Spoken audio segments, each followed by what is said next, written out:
your saturated fat. You're actually making your insulin resistance worse. No, you're not. That is absolute nonsense, Amanda. These are insufferable people. The most patronizing I've ever seen. You should be ashamed of yourself. I will be sending this to you. I will be tagging you in any way that I can. You need to stop today. Talking with Docs explains insulin resistance, purportedly. Insulin resistance, what is it? What can you do about it? How can you... Okay, well, a few questions there already. Insulin resistance, what is it? It is the phenomenon whereby the amount of insulin secreted by the pancreas in order to get glucose levels down, in this context at least, is insufficient to getting the glucose down and really getting the commensurate amount of glucose that meets the insulin units down. And your body requires even more insulin to try and get it down until it reaches a diminishing return level where it can't secrete anymore, and you've still got a bunch of glucose in your bloodstream, and effectively, over time, you develop diabetes, which is chronically elevated blood glucose and nothing else. There are different forms of it. There's two primary ones, one of which is not associated with any pathologies whatsoever, the other of which is, but it's still not in and of itself a pathology. It is exactly what the body is supposed to do, given the circumstances, according to the genes. Those genes having evolved for billions of years and millions of years in our species, including proto-humans that preceded our current speciation, that being Homo sapiens sapien. What can you do about it? Well, you know what? We'll get to that later. Avoid it? We have an expert here. Yes, you can avoid it. We have an expert here, is what he just said. According to whom, on the basis of what? One of the experts not failed us in the last 10 years. More than that, really, but especially the last 10 years. To talk about it. I'm Dr. Paul Zalza. I'm Dr. Brad Wing. How sweet the sound. Mind you, these are orthopedic surgeons. Now, that is not intended to cast aspersions per se. It doesn't matter who you are. You can be a lay person and you can understand these concepts. But it does mean that if they are relying on what they were taught in school, well, prepare to be extremely ill-informed. If you're depending on these people to give you accurate information of veracity. So, which, if you are watching this channel, I presume you are not. Good on ya. Dr. Amanda Maroney, Lifestyle Medicine. You've known her from before. She's done great videos with us. This is a really critical topic. Thanks so much for coming. I am, honestly, this is one of my favorite topics. It's your passion. It is. And especially this particular topic, because when I've taught this in, to patients, when I've taught groups on insulin resistance, I see the light bulbs go off, and I just love this particular lesson. I'm going to, try to do it in a way that your viewers can have fun with. Power outages aside, you have a clinic though, right? Don't you have a clinic where you teach lifestyle medicine to people? Well, we are just launching a clinic. It's going amazing. To, we're just in the process of recruiting, patients who are interested in lifestyle medicine. It's a private lifestyle medicine clinic. It's called Optimal U, like optimal letter U. Perfect. And we have a website you can visit and then talk to our team if you're interested in something like this. Hamza, we'll put a link in the description. All right, awesome. So It's lay it on us. All right, so I think when I've explained insulin resistance to patients, I usually start with kind of what normally happens. But just as a baseline. Okay, well, what normally happens isn't really indicative of indication in physiology. There's a reason I'm saying that, and I presume we will see exactly why.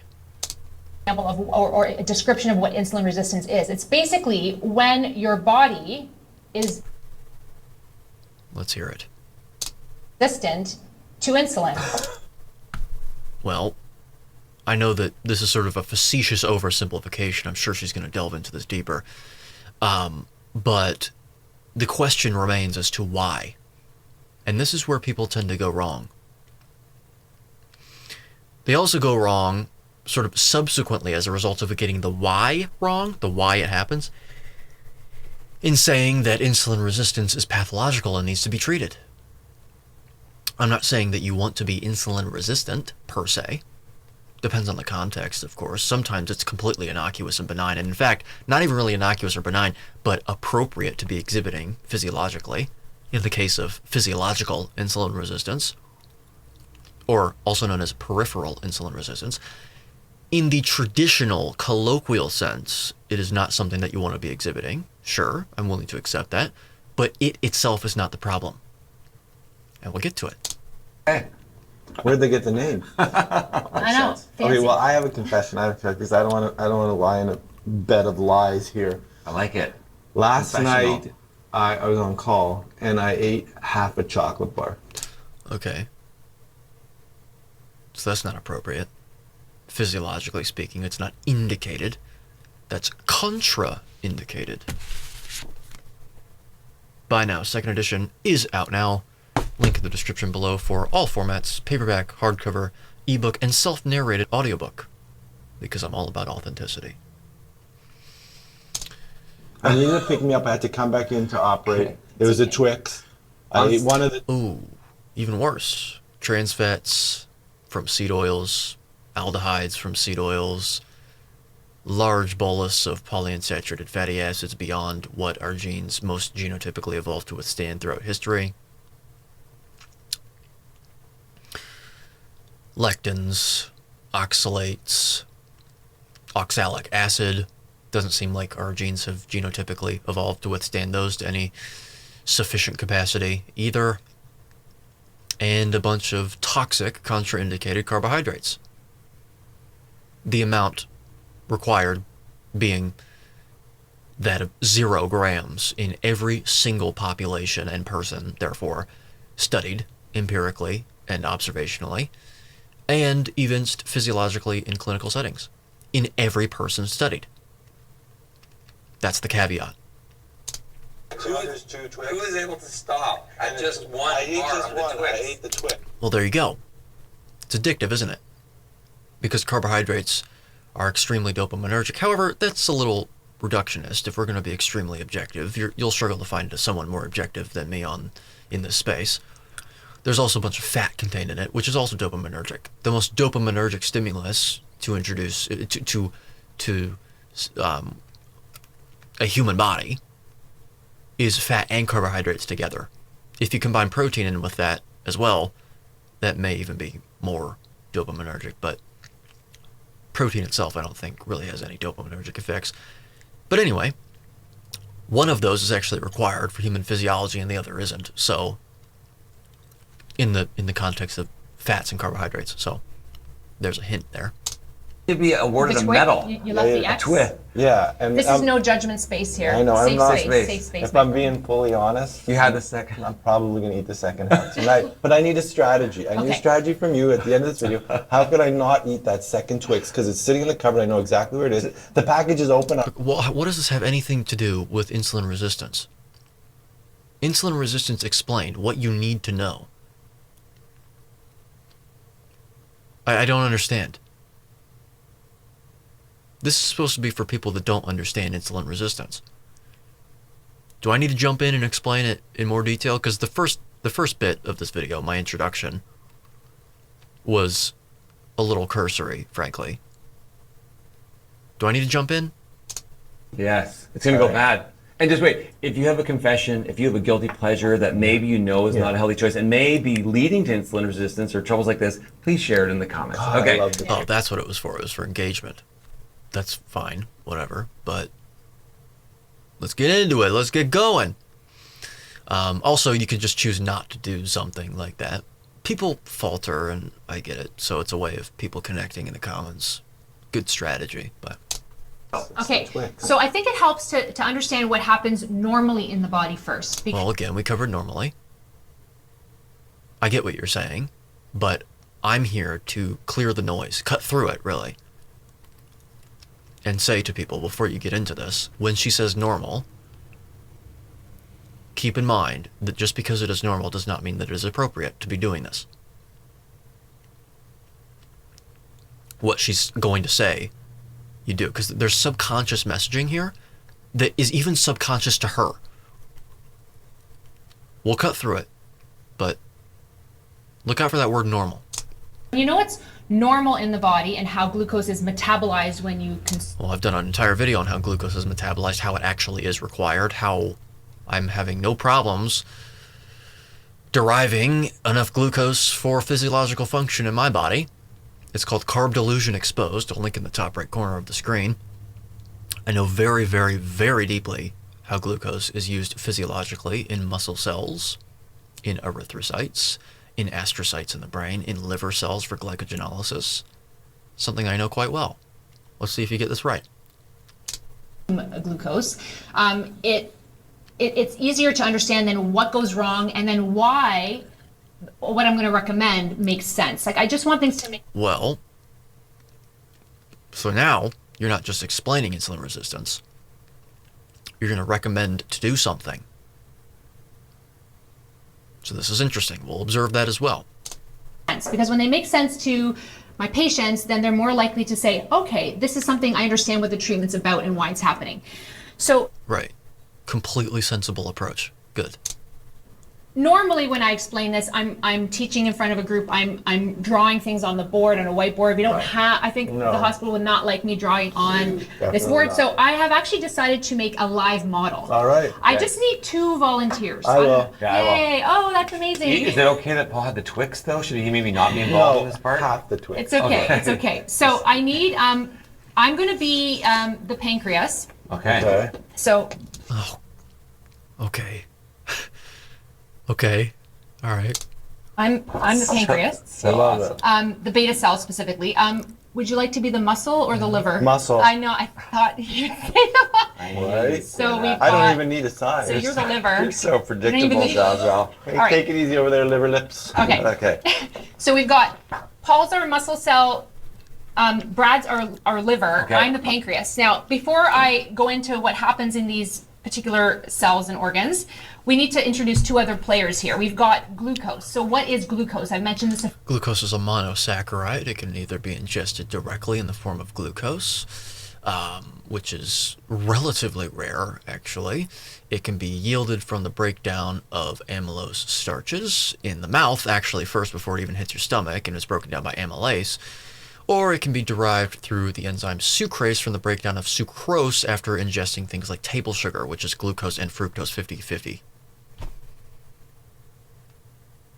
You can also get it from maltose as well, I believe, because maltose is just a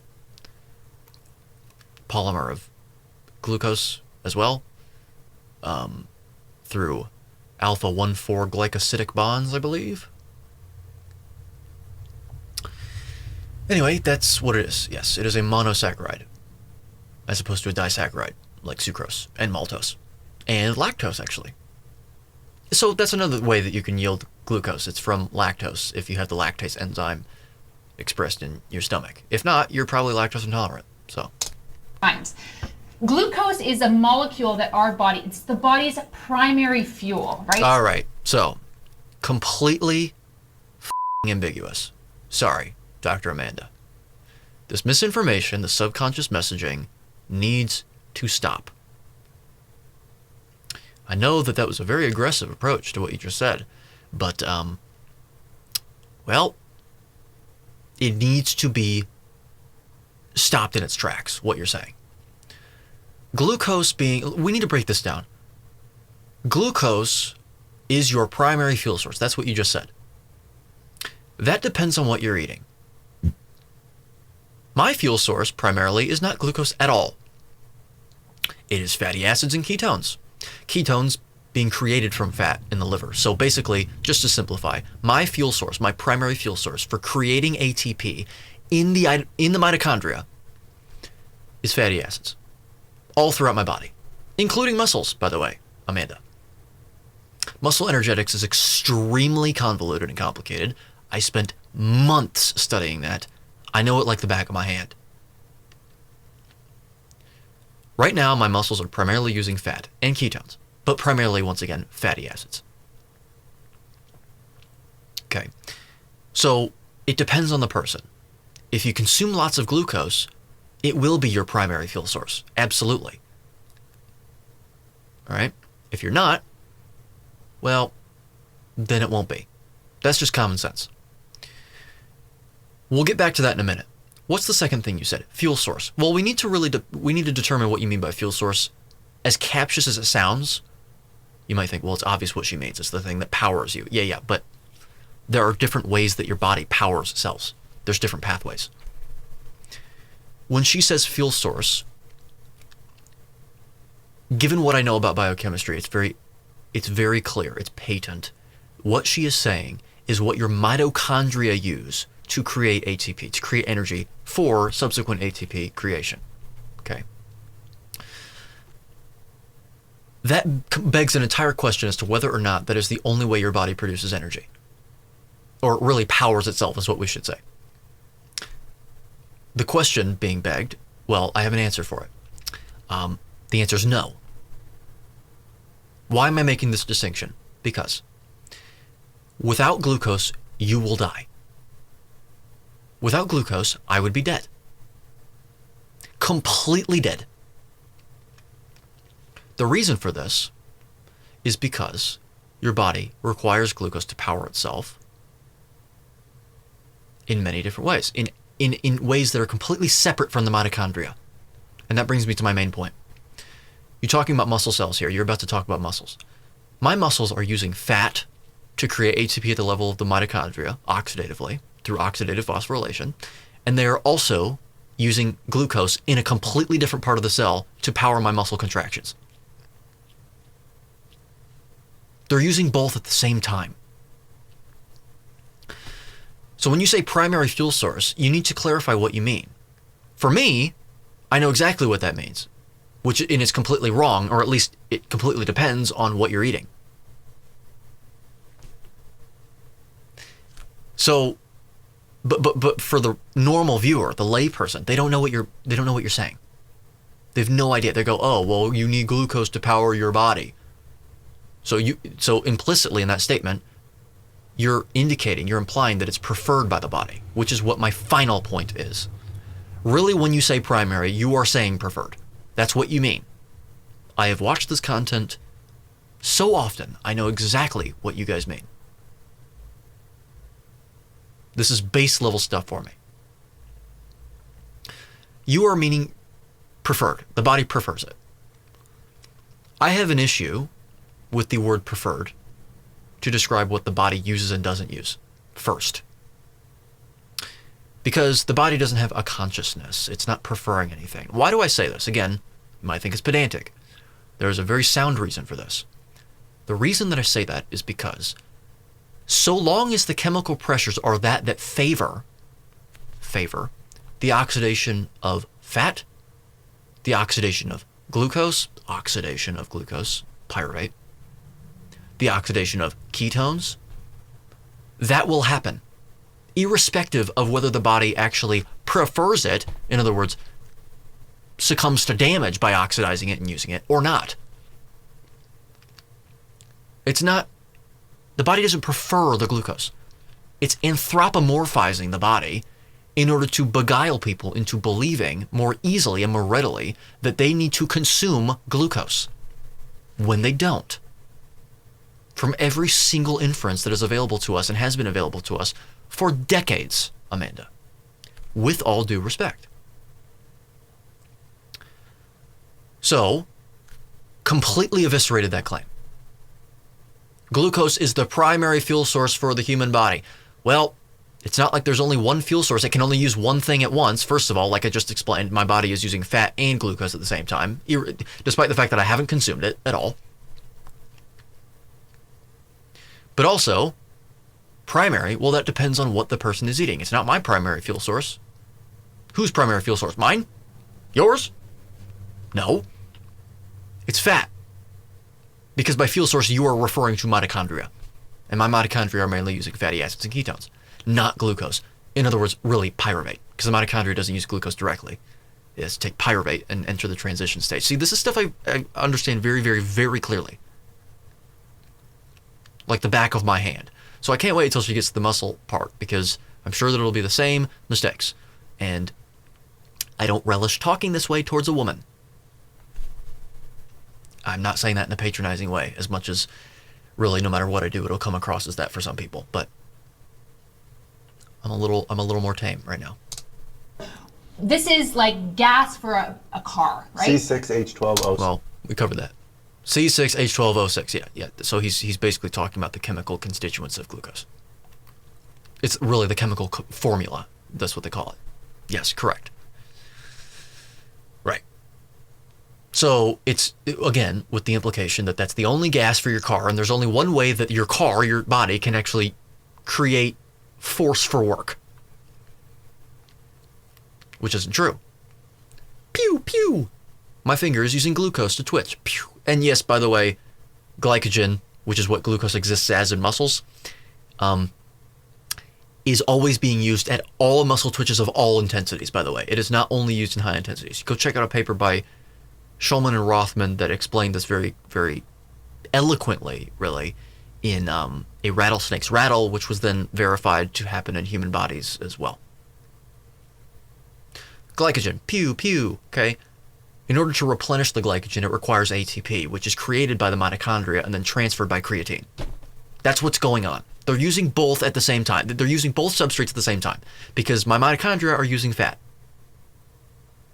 If you're consuming lots of glucose, well, then your body's using glucose for glycogen replenishment and it's using glucose for ATP produced in the mitochondria. Then it's using the same source. But in my case, it's using both at the same time. So, this really needs to be emphasized. It's very impressive. Amazing. Oh, it's nice. Okay. Glucose. Twix powder. C6H6. H12. H12O6. I missed that biochemistry lesson. Anyhow, glucose It's okay because it's not relevant, really. is a primary fuel. And how do you... No, that depends. I'm gonna crack down on this every single time you say it. Precisely for the same reason why, when someone repeats a lie, people start to think of it as true. So each time that you do it, I'm gonna put pressure against that. Every single time. To do the exact opposite. Glucose into your body, you get it. Glucose is a primary fuel. And how do you get glucose into your body? Well, I reject the premise of the question.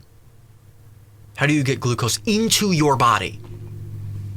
Well, you don't need to do that. Your body produces all of the glucose that is required through a process called gluconeogenesis that occurs in the liver, the proximal convoluted tubules of the kidneys, to a very small extent in the small intestine, and to an extremely small extent, but interestingly enough, in the brain as well. Which goes to show how important glucose is in our physiology, because without glucose, you would die.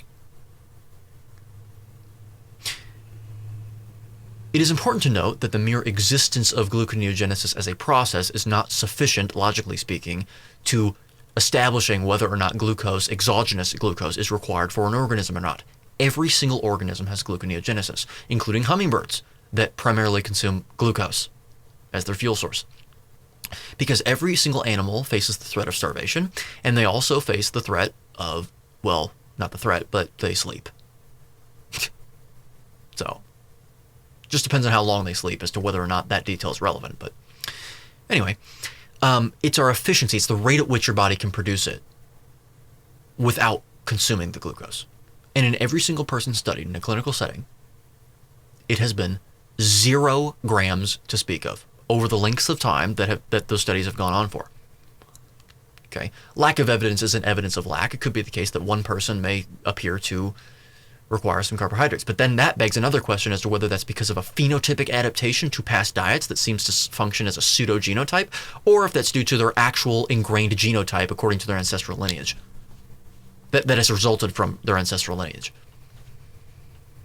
Which has implications as to whether or not you can extrapolate that person to other people across the entire population, which is almost indefinitely, invariably not the case when it comes to science, because every single person is genotypically and phenotypically different from each other. But now we've covered that from every inference we have, not required. Our gluconeogenic efficiency is that of hypercarnivores. Okay. Now that's not a case that carbohydrates can't provide a benefit when you consume them, logically speaking. Fair enough. That is completely justified. 2 things in respect to this. Number 1, you're going to have to provide me a study that demonstrates unequivocally that there is a benefit of consuming carbohydrates that would indicate a dietary indication of it in the human diet on a day-to-day basis. That isn't predicated upon, it helps you do something else that you shouldn't be doing, probably, like performing more reps than you otherwise probably should from every inference we have, because carbohydrates can be used as a drug in that respect, absolutely. And there's physiological reasons as to why. Which is not going to be informed upon at all, because benefit is a cause and effect statement, and the entire realm of human nutrition science cannot inform upon benefits and causality, because it's based on inferential statistics, which makes no claims about causality precisely because it can't inform upon it. Okay, and the second thing that I'll say is above a certain physiological concentration in the bloodstream that is most conducively achieved by consuming the thing, glucose, but also other carbohydrates as well, is toxic. Our bodies do not seem to, well, they definitely are not able to withstand a level of blood glucose chronically that is above, while maintaining optimal health status and presentation, that is above a level of, definitely 110 milligrams per deciliter. Your blood glucose will spike far beyond that when you consume a bunch of glucose. Even if it comes right back down, you shouldn't have done that. Because that also ignores the fact that most of the time when it comes right down, your glucose level goes below baseline because of what's called reactive hypoglycemia, which elicits you to eat even more again, and then it's just a spike trough phenomenon that you're dealing with, which is another indication that you shouldn't be consuming it. Of course, many people would argue, well, no, that's actually an argument that you should just be consuming it with fiber and fat and all this stuff. You just balanced diet. Binge my channel, read my book to find out why that is unfortunately not the case. Unfortunately, because I would love to have a balanced meal and eat a standard American diet. Yummy! But as much as I am technically able to, I understand the indications of it, which is really not NAUGHT, so... You get it through consuming. No. False. I don't. Who is you? Who is you? Because it's definitely not me. Carbohydrates, typically. Well, typically. There you go. That's the word. Typically. Yes, because that's what people typically do. As observed. But that's not... That's not how I derive my glucose. I derive it from gluconeogenesis, which creates the exact amount required at any given instance in time in someone that is phenotypically adapted to a carnivore diet, which is what they ought to be, because that's what our genotype is most recruited for, so to speak. If you're going to use the word recruited, I don't know if that's the appropriate word there, but it gets the point across. So carbohydrates are the main source of glucose, and there's different types of carbohydrates, right? You probably have talked about. Well, it's the only source of glucose, really. Unless you're talking about carbohydrate foods that are typically coined carbohydrates. Fine. Being as forgiving as possible here. Right, so carbohydrates are the main source of glucose, and there's different types of carbohydrates, right? Correct. There is fructose, there is glucose, there is galactose. Those are the three monosaccharides. Then there are the disaccharides, sucrose, lactose, maltose, which are combinations of the three monosaccharides. Those are really the main ones that you've got. So, glucose, fructose, galactose. Lactose is galactose and glucose. Sucrose is glucose and fructose. Maltose is glucose and glucose. So, then you've got things like dextrose, which is also, I believe, just straight glucose. I believe it's mainly synthetic. I really don't know that much about dextrose, to be fair, but just because I don't care that much about it. But it's also sugar. Anything that ends with ose, you can pretty much guarantee is a sugar, unless it's something like allulose, which is a sort of sugar, I guess. It's indigestible in many ways, I believe. And then anything that ends with OL, it's an alcohol group. So cholesterol is an alcohol. It's a high molecular weight alcohol. But with respect to things that are sweet, erythritol, xylitol, those things. Those are sugar alcohols. Sorbitol. Sorbitol is something that you probably shouldn't be consuming any of. All of them, really. But definitely sorbitol because of its osmotic force and its, involvement in the polyol pathway, I guess. So, show at some point? Yeah. So we've got simple, complex. Simple, complex, Twix. right? So simple carbs are basically have been stripped of any fiber. They're typically Well, no, okay. Strictly speaking, simple carbohydrates are already broken down into glucose, fructose, and galactose. They don't need to be yielded from amylose or anything like that. That's what it means. Complex are things like starches and fiber itself, actually, which is indigestible. And last I checked, if you can't digest something, you shouldn't be eating it. But that's a story for another day, perhaps. processed in some way, and they're basically just Everything is processed, including complex carbs. of glucose molecules that are lined up very simply so that when they enter the digestive system, they're broken up into these individual cells for quick use, right? So they're very... Yep. Or for no use whatsoever, because a lot of times they pool in the bloodstream because they are not being used by the cells, because the cells are refusing entry because they don't want it. And then it's ushered usually to the liver to be converted into, well, to be used to create fat is what I should say, for storage. Interesting how the primary form of, energy, quote unquote, intended for later use on the body is fat and not sugar. That's very interesting. Very interesting. But anyway, and also in that situation, it's wreaking havoc on your red blood cells, reflected, or at least it can be reflected in your HbA1c value. Also your kidney cells and all the ones that are glucose dependent in terms of how much glucose they take up as opposed to insulin dependent. Insulin dependent cells really only being muscle cells and fat cells. So not your blood-brain barrier, not fetal cells if you're pregnant. None of those. So broken down versus complex carbohydrates are clusters of glucose, that are also intertwined, usually with fiber. They're okay, so what? Your implication there is that fiber is a good thing, when it isn't. It is a contraindication in the human diet. Again, contraindicated. I write about this in this book, chapter 3, about how fiber is not only not necessary, but it seems to be a huge issue. Look into Lee Kopis, how he lost his colon, which was directly associated with fiber intake. And his flares were always associated with fiber intake. And the mechanism is very clear. Very careful to make any causal claims on this channel, but it seems pretty obvious to me. slowly broken down by the body and released more slowly. Well, who's to say that? Slowly broken down by the body? Did you say more slowly? When I pause a lot, sometimes words are lost.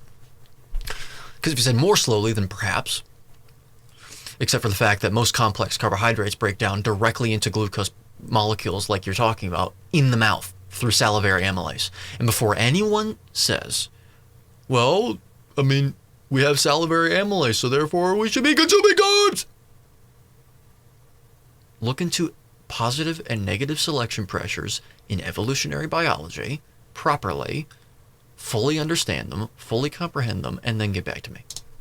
And they're often whole foods. And they're Real found in whole foods. Oh, so a bunch of meretricious language. Real and whole.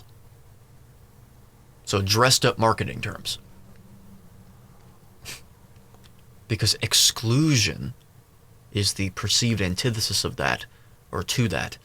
And exclusion is something bad and unjust. At least that's my hypothesis. There is a psychological element of this. Real foods. Well, this microphone in front of me is real. Dr. Weaning. Dr. Zalzal. That's interesting. Anyway. So, with the real and whole food that has nothing... Meat is real and whole. This glass in front of me is real and whole. So therefore it must be good and I should eat it. Whole carbohydrates include beans, they include any vegetable, any fruit. Right, so beans and any vegetable and any fruit from every inference we have should not be consumed by human beings at all. There is no need for even using them strategically for winter or something, because we don't face harsh winters anymore. We are in a climate-controlled environment. We have heating, which then gets into some nuances to whether or not we should, because of evolutionary consistency and ancestral living, which I've already covered this. Check out my video I did on this. It's a video called Modern Life is an Experiment. Important to watch, I think. Whole grains, these are great sources of complex, healthy carbohydrates. No, okay. That's where you went wrong. Great sources of carbohydrates. Well, yes, they're great sources of carbohydrates. Great meaning plentiful, if that's what you mean by plentiful. But now you just said the word healthy. Well, Amanda, what does health mean? What is health? The definition of health, effectively, is the absence of disease process. That's what it is. So in order to determine that something is healthy scientifically, which you ought to do, because I know that a lot of people will say, well, she doesn't mean scientifically, she's talking informally. Yes, but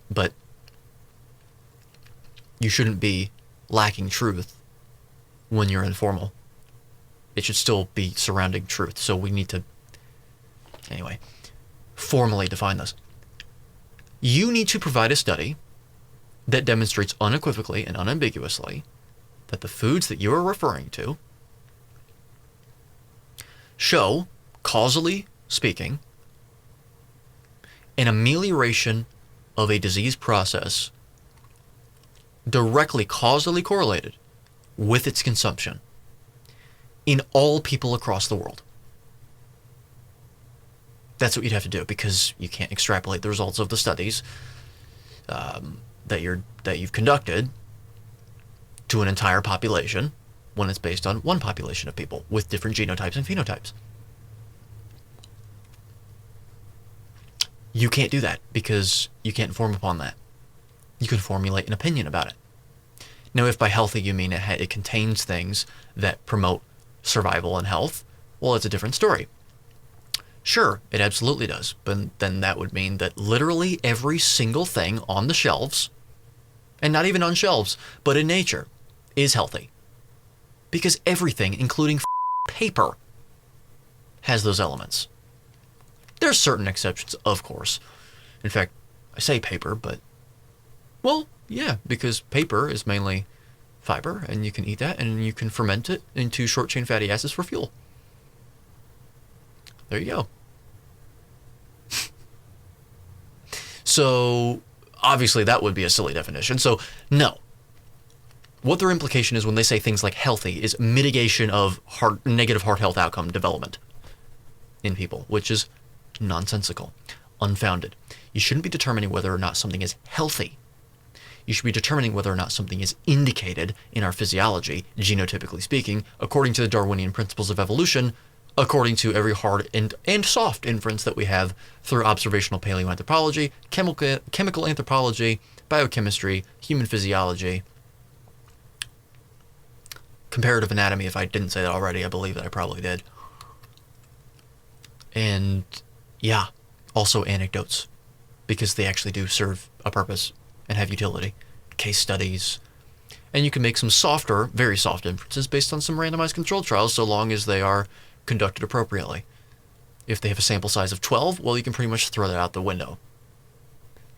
Unless it's been repeated multiple times with very minimal error around the aggregate signal.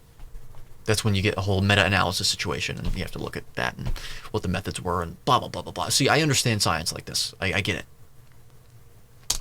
The Twix bar. Sorry. Cannot, yeah. Sorry. Complex, healthy carbohydrates. Not so much the Twix bar. Sorry. Cannot, yeah. Sorry, Twix is Sal. more of the simple kind. What? So that's Well, so what? They all break down to the same damn thing. You just won't get a spike, which is better based on certain criteria, sure. In other ways, you can say it's even worse when it comes to the storage of fat, for example. Because oftentimes if you have a slow and steady trickle of glucose into the bloodstream for longer periods of time, you can actually have more insulinogenic activity and store more fat that way. Not to mention the existence of the Randall cycle, which happens when you consume fat and glucose together, which will blunt the glucose spike oftentimes. Sometimes it doesn't at all, though. Depends on the order in which you eat it and stuff like that, whatever. But you're also getting, well, a lot of fat pooling in cells, and it'll be used to create fat right there, oftentimes. Triglycerides, basically. So, not good. Glucose, and then we have insulin. The big I. The big I. Okay. The big I in the sky. So insulin is the hormone that your body releases in order to utilize glucose in your body. Not necessarily. That's reductionist. That is not its only utility in the body. It's not its only use. Why am I saying this? Because you might be thinking, well, that's not relevant to the situation. Except it is. She is sowing seeds and sowing, really, she's sowing implications into people's minds here. That is insulin's role. Well, no. Insulin is released in response to protein ingestion, okay, for amino acid administration into cells, for muscle building. It is an anabolic hormone. Insulin is the prototypical anabolic hormone, in fact. It is involved in the creation of fat. It is involved in the creation of triglycerides. It is involved in glycogen synthesis, which is sort of what she's getting at. It is also involved in, well, yes, ushering glucose into cells for pyruvate oxidation. Pyruvate being a derivative of glucose. If that's too complicated for you, when I say pyruvate, just equate it with glucose. That's basically what I'm saying. It also leads people to believe that in order for your body to use glucose at all, you require insulin, which isn't true. You require insulin for GLUT4 glucose administration, not GLUT1 or GLUT2 or GLUT3. There's many other GLUT transporters as well that aren't even really involved in glucose metabolism, but actually fructose and certain other things. I think there's 14 GLUT transporters. Only one of them is insulin dependent, which is GLUT4, which is primarily expressed on muscle cells and fat cells, which is why, even though it is only one type of transporter that's insulin dependent, it is still one of the most expressed ones because, well, it's not really the most expressed ones, but it's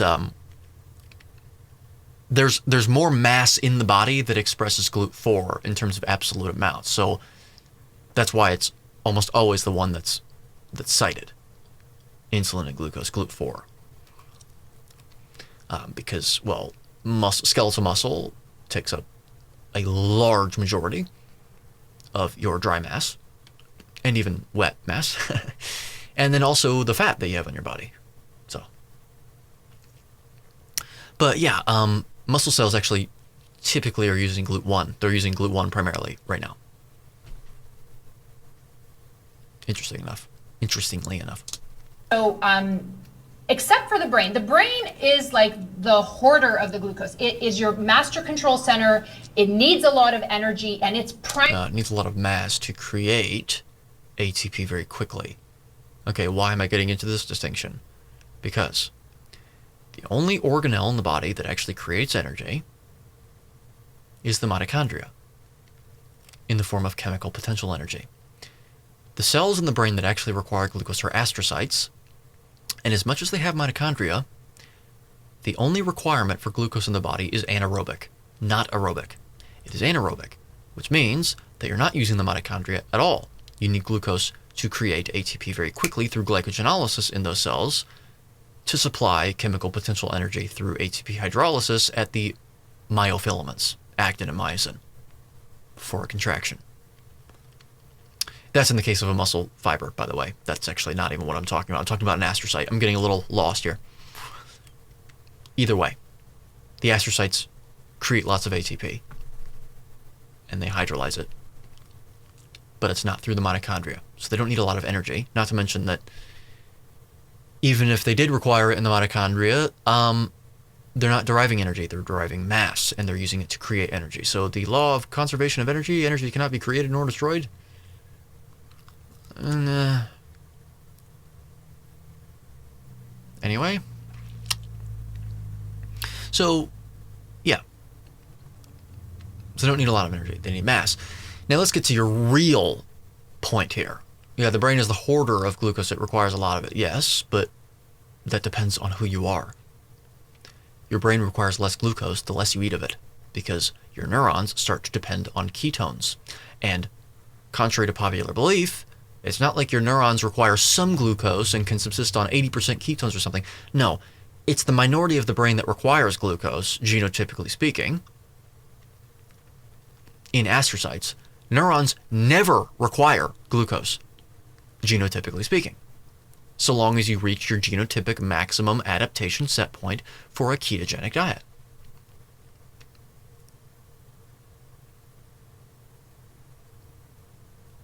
So, are we done? The cells that require glucose in the body I already covered. Muscle cells, erythrocytes, because they don't even have mitochondria, astrocytes, and liver cells, but not for their own purpose, actually for the supply of glucose into the bloodstream through glycogenolysis during things like exercise and fasting. So, since I only eat once every 24 hours or so, the amount of glycogen that's in my liver is basically completely depleted. Precisely because the liver does not require glucose for its own uses. It has a store of it to supply to other tissues until you fast or exercise. So it's really only, you can think of it as three cells. It's muscle cells, it's astrocytes in the brain, and it's erythrocytes, red blood cells. And the way that they use it is purely, strictly anaerobic in terms of how they need to use it. If you eat a lot of carbohydrates, then there will be an equilibrium shift over to pyruvate oxidation in the mitochondria, and then that's why you see certain people in an observed clinical setting using glucose oxidatively. Pyruvate oxidatively. You also get this phenomenon occurring during high-intensity exercise in people like you and I, actually, because you build up so much pyruvate during exercise, high-intensity interval training, that, well, eventually it's going to cause an equilibrium shift over. So, anyway, that's why you actually build up a lot of lactate, because lactate is a direct derivative of pyruvate. Source of fuel is glucose, so it needs a lot of energy, and its primary source of fuel is glucose. Misleading, we already covered that. The minority of the brain, the vast minority of it, actually requires it, genotypically speaking. So, no. It just crosses the blood-brain barrier and it gets absorbed. There's no special, it does not need insulin to absorb. Exactly. You say except the brain, as if there's no other exceptions. GLUT1 is primarily expressed in the blood-brain barrier,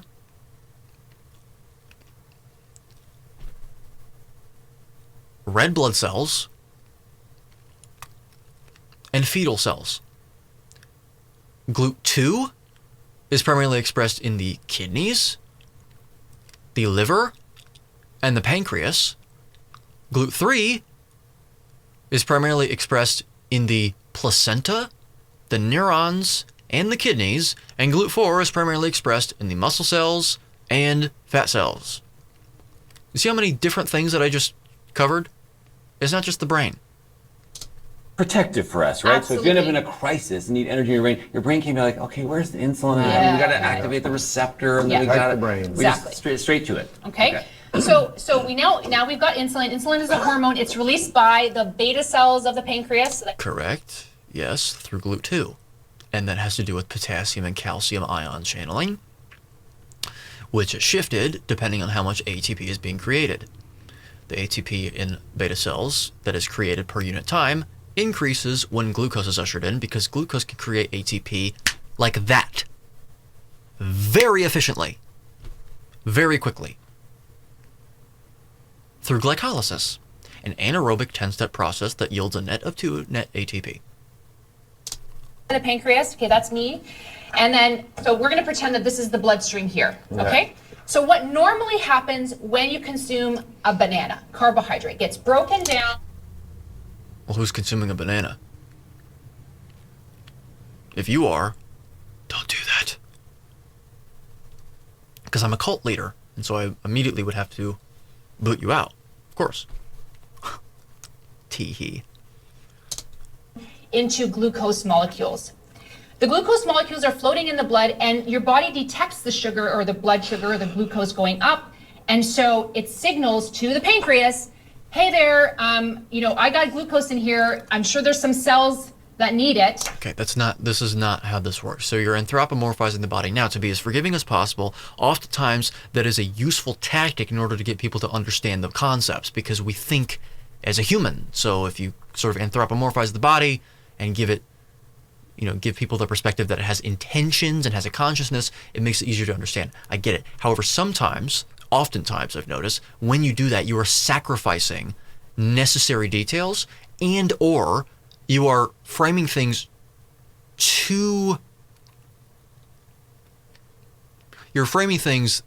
in a way that deviate too much from what's actually occurring.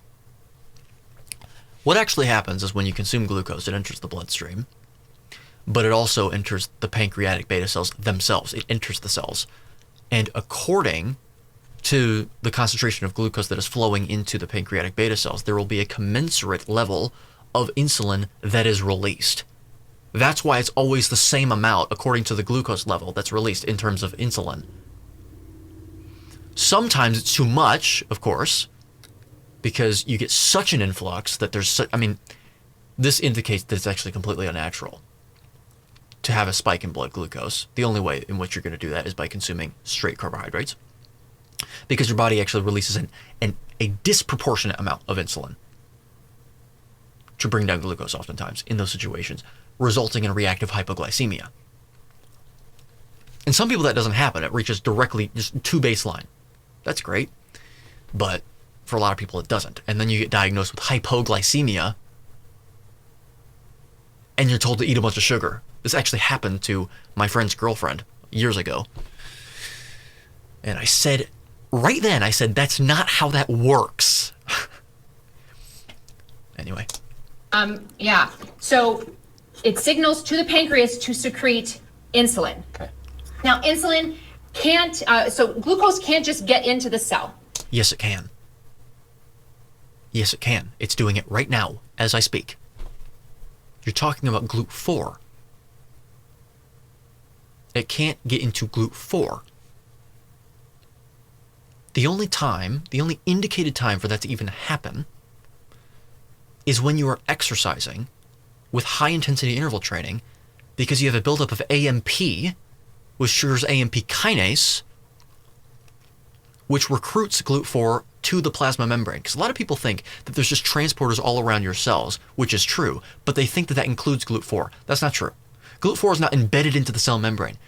It exists in the fluid, and then it buds out and is recruited to the cell membrane when it's actually needed, which tells you that the actual transporters that should be primarily relied on to take up glucose are GLUT1 through 3 that are ingrained and embedded in the cell membrane. It almost seems to be the case that GLUT4 is laying dormant in case of a crisis where there's too much glucose in the bloodstream. The only exception is during exercise, wherein insulin is released slightly in the case of a ketogenic individual. Slightly. Ever so slightly. But anyway. So let's just look at Paul. Paul's head is going to be our insulin receptor. A receptor is basically what the insulin binds to open things up for the cell. Right. And I want to... No, okay, so I know that you're being simplistic, but I covered that. It's a little too simplistic. At least for my liking. Maybe for the average person, it's not. I always have to remember how many years I've spent studying this. Like this, This is your transport channel for the glucose. Got it. So normally blood glucose enters and we've got the insulin secreted, it binds to the receptor, and then sends a bunch of signals through the muscle cell, and the glucose transport channel opens up. And GLUT4, one of them, opens up. Then it is recruited to the plasma membrane. But the whole point of this is that it's one of them. One. That's it. Sugar can get in, and it either gets used right away by the muscle cell or gets stored away as something called glycogen. Right. Yes, correct. There you go. I mean, that was correct. Yes. Later. Check out the pipe. Like it, yeah. Nice, I like that. Fancy, yeah. And then as this happens, the blood sugar level, the blood glucose level goes down, and then the pancreas is no longer. Why would the body need to bring it down? Is it because it's toxic? The answer is yes. It is the sole reason why it needs to bring it down. Because it is present in excess. Signaled, and the insulin basically just falls off, and when it does, the transport channel closes. So the resting state of the muscle is not to have sugar just flowing in all the time. That's just too overwhelming. It stays closed unless triggered by insulin. That is not true. That is fundamentally false, Amanda. As I sit here and react to you, as I watch you and respond to you, with my mouth moving, my hands moving, my head moving, my neck, etc., my foot, there are multiple muscle fibers that are using glycogen right now to produce massive amounts, relatively speaking, of ATP within 10 to 40 milliseconds to provide energy to the myofilaments in muscle fibers, to cause the contraction, the shortening of the muscle fiber. Right now, even at low intensities. Schulman and Rothman, shaking up glycolysis. Look at that paper. So, no, there is a steady flow of glucose into cells at all times. If anything, the toxic level that's attained is when the insulin is high and it's forcing the glucose into the muscle fiber. Glucose above a certain concentration in a cell destroys cell organelles,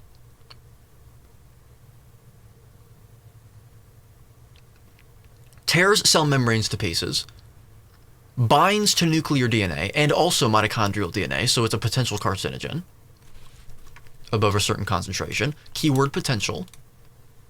I'm not saying it is. At least the body recognizes it. And above a certain concentration will kill a cell outright. That is because roughly 2% of glucose exists in its linear or reactive form, allowing its aldehyde group, because it is an aldohexose, to covalently bind to proteins, rendering them useless and deranged, which triggers inflammation. Because inflammation is a pre-programmed response that occurs within the body when it has perceived damage to tissues or a potential invading pathogen. Yes, I know the last part is very contentious. Invading pathogen. That means you believe in germ theory. Well, yes. It doesn't mean I don't believe in terrain theory, though. They're not mutually exclusive. I would even argue that terrain theory seems to be... Well, let's put it this way. I would argue that the terrain is more important than the germs. Actually, I would even go towards that realm. But you can't completely remove germs from the equation. Look into the Black Plague and what happened when people administered antibiotics into people. Association doesn't equal causation, as we know. I have a shirt that says that. Multiple. Check out my merch website below. Because of how often it applies. But an association that strong should not be perfunctorily dismissed. Let me put it that way.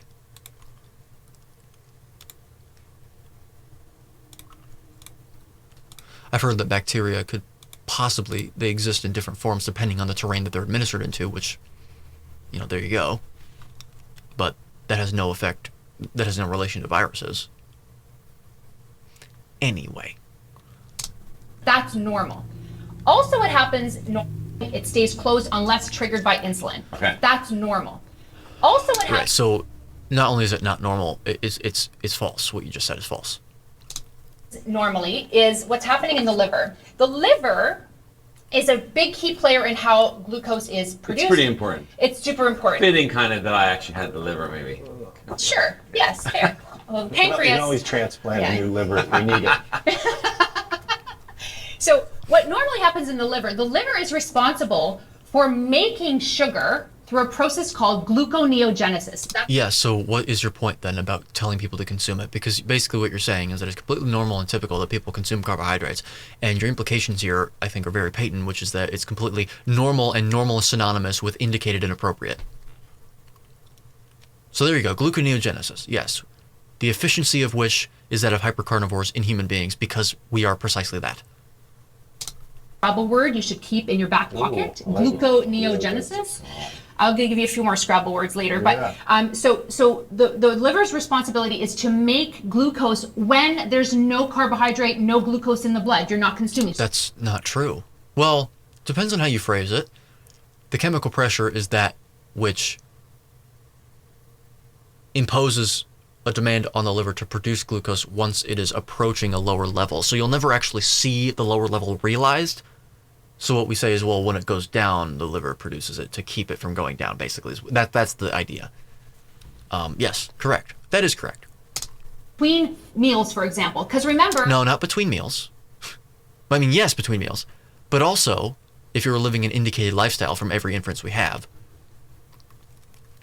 which includes, at the very least, minimal carbohydrates, exogenous carbohydrates. At the very least, I would say 0 to speak of, really. Because the requirement is that. 0. The brain needs sugar, needs glucose. Yes, which is why my brain, right now, is using glucose that is produced through gluconeogenesis. Done. It needs glucose. It is producing it. It is using it reflexively. And frankly, I'm not seeing a dip in brain power and comprehension ability. So are you going to say that I'm an outlier?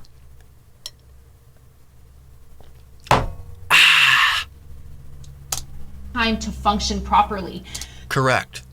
We're speaking about a part of the brain, by the way. Not the entirety of it. When in normal situations between meals, when there's no... Normal situations is different. Correct. This is in normal situations, common situations, where people are dumping hundreds of carbohydrates down their throat every day. Yes. Glucose around. What happens? It's not that there's no glucose around. It's that there is oftentimes a case of hypoglycemia, a reactive hypoglycemic event, or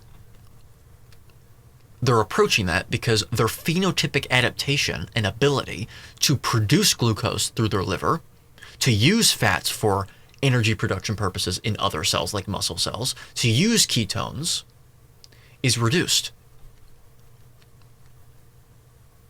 So they feel tired, sluggish. The liver is constantly making its own glucose from Correct. From, let's see if she gets this right. amino acids and other compounds, not... Okay. There's 4 primary compounds. The primary one is lactate, actually. What is the significance of me saying that? Lactate comes from pyruvate, which comes from glucose. Your body recycles lots of glucose. Lots of it. Hella. Okay? A ton. That is the primary precursor for glucose production. It recycles a ton. Look into the Cori cycle, because that's really what we're talking about here. There's also the glucose-alanine cycle, but that doesn't really have to do with lactate. Then it's glycerol from fat that you either break down or that you consume.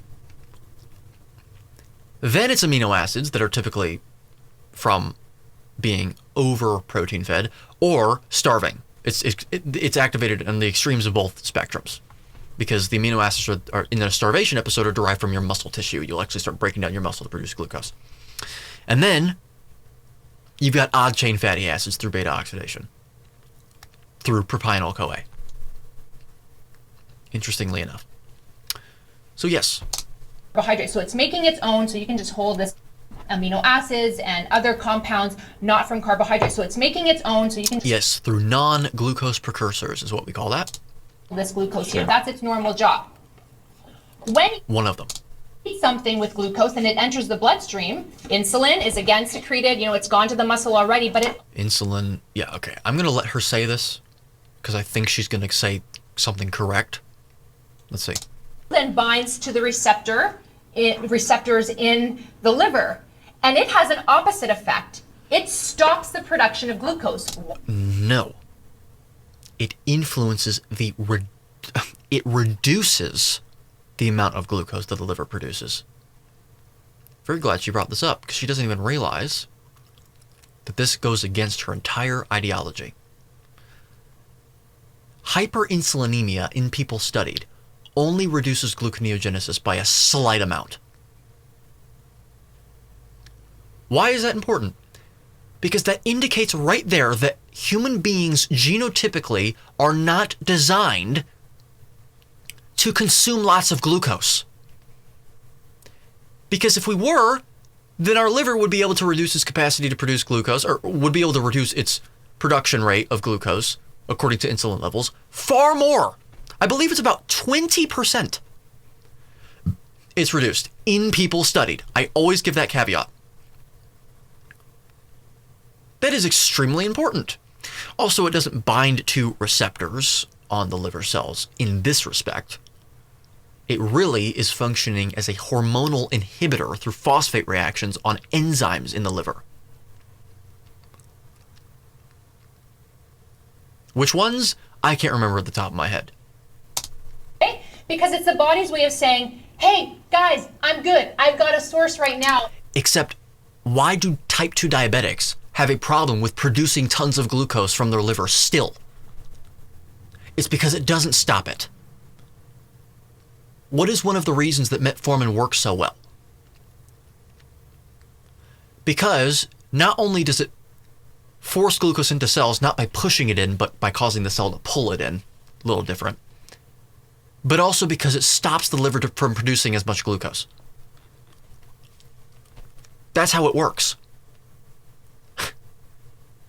It only has one mechanism. By the way, since we bring up metformin, the way it works is by inhibiting complex 1 in your electron transport chain. It knocks it out effectively. At least it reduces its capacity to pump protons and to carry electrons.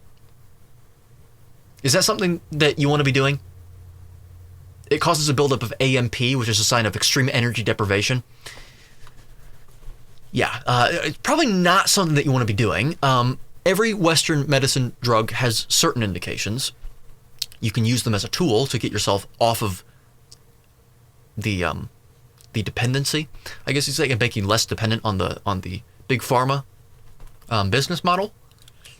And I'm totally fine with people doing that, as long as you're very careful with it. It is not okay to say that you just should be taking metformin for years. Don't fix your diet at all. Don't fix your lifestyle at all. So, anyway. Take a break. You don't need to make any more glucose anymore. For me, Except that's not what's happening. So we already covered that. we got you covered. So the liver shuts it down. No, it doesn't. Until that blood glucose gets used up, the levels drop again, insulin falls off, and then the liver starts making its Except it's always producing glucose at all times.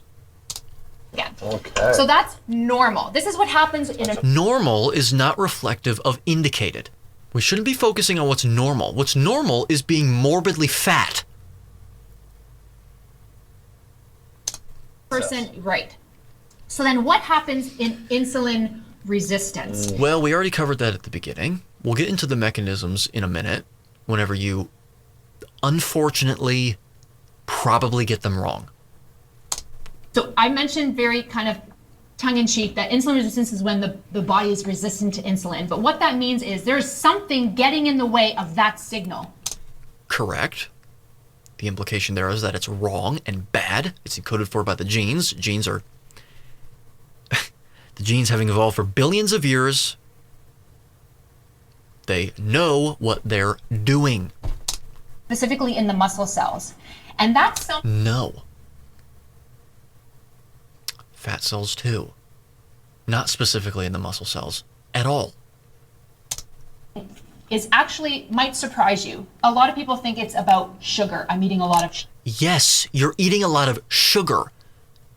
You're eating sugar beyond what is required by the human body, genotypically speaking, which is zero. People need to stop doing a lot of things. They need to stop consuming seed oils. In fact, I would rather someone eat hundreds of grams of carbohydrates a day than have a bunch of seed oils. I've said that before. The next step is cutting carbohydrates out.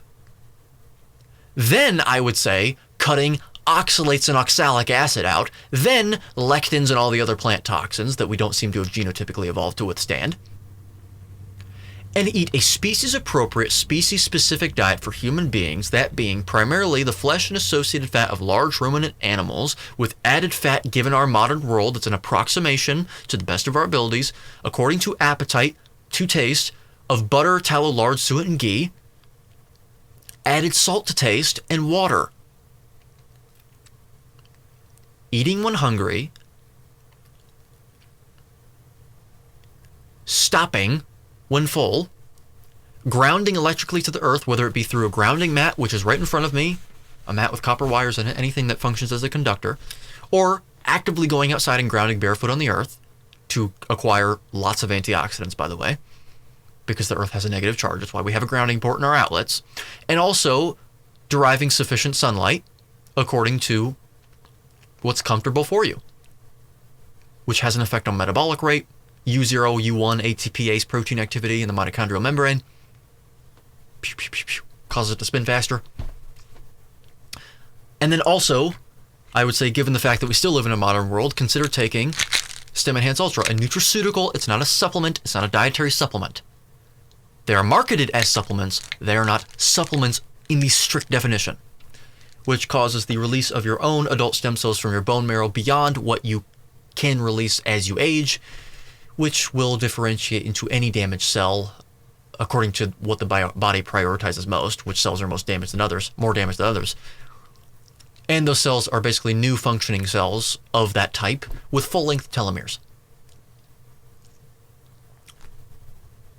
You want to learn more about that, there are links in the description below for a video sort of elucidation of that. There's two in particular, as well as the link to get a discount.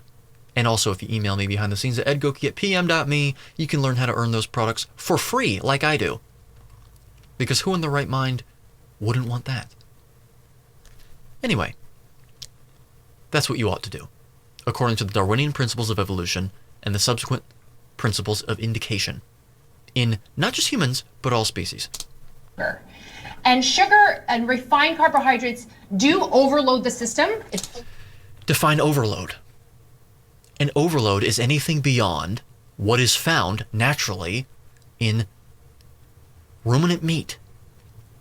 You can have eggs as well, because the constituents of the food still best approximate what our genes did most evolve to withstand in terms of the fatty acid and amino acid profile, even if it's not the exact food that we evolved to eat specifically. It's all about the constituents of it as compared to what our genes most evolved to withstand. Same thing with butter. You could say the same thing about that. Animal fat in general. Which is about 5 grams at the most with extant glycogen in the tissue. There's more in very freshly killed meat because rigor mortis hasn't set in, but So what? The system, it makes the pancreas squirt out a lot of insulin, so that is part of the key factor. But Please use a different choice of words there. the actual factor is saturated fat. Oh my God. Amanda, you are now a moron. I thought you were smart. I thought you were intelligent. You are now a moron. That is not true. That is fundamentally false. What is the insulinogenic effect of saturated fat in isolation in a physiological system? Effectively, zero. It has glucagon secretion effects, which can have subsequent insulin secretion effects if it imposes enough of a pressure on the liver to produce lots of glucose. But that is fundamentally false, Amanda. You have no idea what you're talking about. Tone has shifted. Let's get into normal mode. Saturated fat, fat that you also wear in your body, so central. Where you have lots of different fatty acids in your body. In fact, Amanda, the form of fat stored in our bodies is in the form of triglycerides. And did you know that a triglyceride is a glycerol molecule with 3 fatty acids attached to it, and the middle one has to be unsaturated? Chemically speaking, it must be.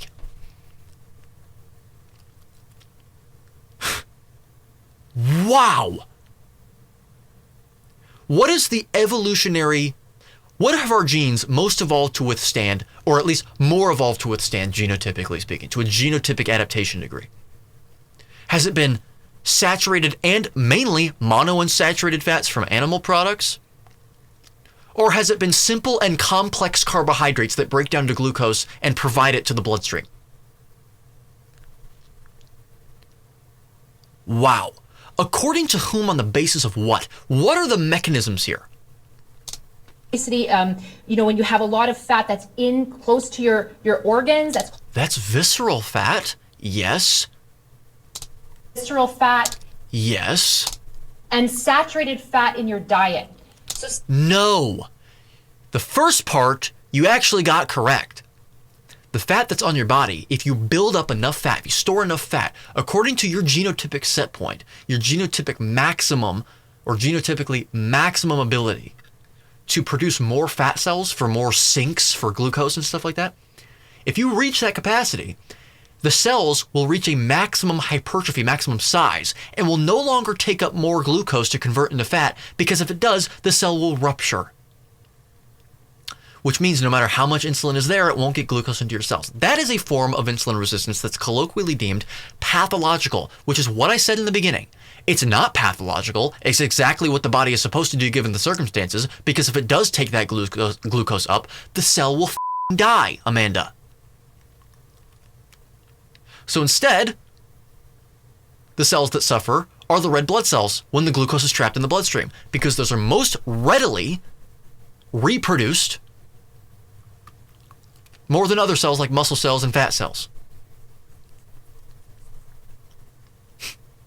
That's one cause. Now let me ask you, Amanda, what is the most conducive way to storing lots of fat? Is it stimulating a bunch of insulin at high concentrations very frequently throughout the day, every single day for the rest of your damn life? Well, yes, it is. Is it slowing the rate at which your mitochondria function, reducing the oxidative potential of the cells, the redox potential of cells, done through inflaming tissue, which is done by, well, causing damage to tissue, which is done by many things, including hyperglycemia?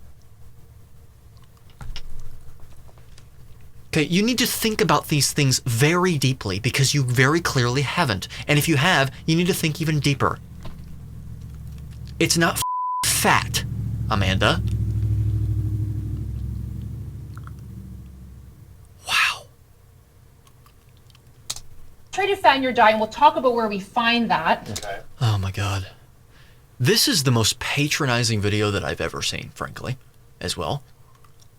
It's one thing to simplify concepts for other people. it's another thing to talk down to them. This genuinely looks like a children's show. There's a fine line between being simplistic and easily comprehensible and then being patronizing and condescending. In my opinion, I think they've crossed that line. Actually, I'll just say it now. So saturated fat is typically found in processed foods, right? Okay, what else is found in processed foods? It's processed, by the way. Not to mention it's also not processed because meat is processed, plants are processed, everything is processed in our industrial world. You're talking about ultra-processed foods, like Twinkies and ding-dongs. You know what else is found in them? Carbohydrates, trans fats, polyunsaturated fats, by the way. I mean, it's mainly seed oils and sugar. And a bunch of glyphosate-laden plants in there. And plant toxins, and a bunch of industrial waste products that still remain. Aldehydes, oxidation products. Amanda, really? That's where. So it's not just that she's being reductionist and isolating one variable. She's isolating the one that's that's least found. Talk about ideology. Or rather, being ideologically driven instead of being driven by purveying truth. Look at these faces they're making. Look at these faces they're making. It is so Are we watching Sesame Street? Wow. Thank you, orthopedic surgeons, for reinforcing this inanity, by the way, because you clearly have the expertise to inform upon this stuff, to elucidate these things with accuracy and veracity. So your Twix bar counts. Yep. Sorry. Saturated fat also happens in natural foods like... Everything is natural, Amanda. This table in front of me is natural because it is part of nature and was created by people which are part of nature. Where is the line by which something is not natural and is natural? When we invented the wheel, that was natural, right? So where's the line? As you improve, where's the line? Where's the cutoff? Red meats, non-lean... Red meat primarily has monounsaturated fats. However, logically speaking, that's not your point. You're talking about the absolute level of saturated fat, which, yes, is most predominantly found in animal products. To which I say, so what? You want to get into the science? You want to read the literature? Do you understand statistical inference? The fundamentals? How to achieve statistical power? The limitations of the studies? The biases? The distributions? You want to get into that? Because I know that quite well. Of meat. It also, red meats, non-lean cuts of meat. It So what? also occurs in butter. It's very high prevalent in, a lot of our dairy products. So cheese is 70% saturated fat. Eggs. So what? In fact, I don't really think that people should be eating too much cheese as a general rule. Dairy in general.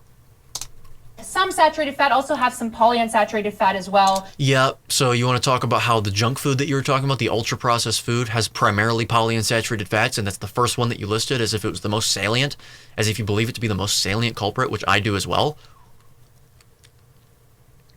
See, Amanda, how much red meat have we been consuming, according to consumer data, since 1977? Has it gone down drastically? Now, that's not to say that, whoa, since it's going down and sickness is going up, it must not be a contributor. That's not true, because what if it was replaced by something else that's not how that works. It doesn't mean that red meat isn't a contributing factor, logically speaking. But there's many other inferences to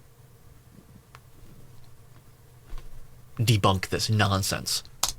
And just for note, this doesn't happen. Polyunsaturated fats, these healthy fats, omega. Nope. Once again, with the subtle, tacit insertion of healthy. Healthy according to whom, on the basis of what?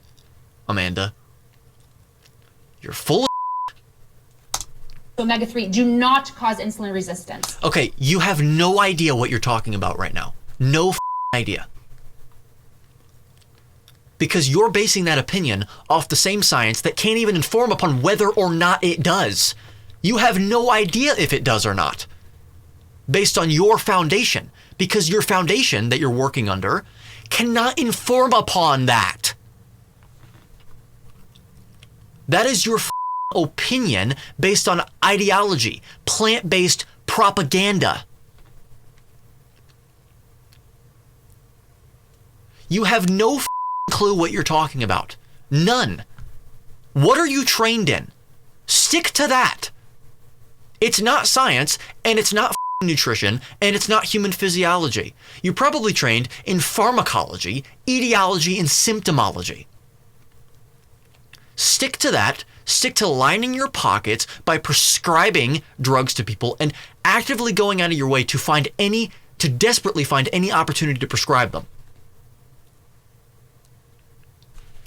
I need to make sure before I'm really convicting about that, which I already have been, what kind of doctor is she? Who is she? They said it at the beginning and I didn't pay enough of attention.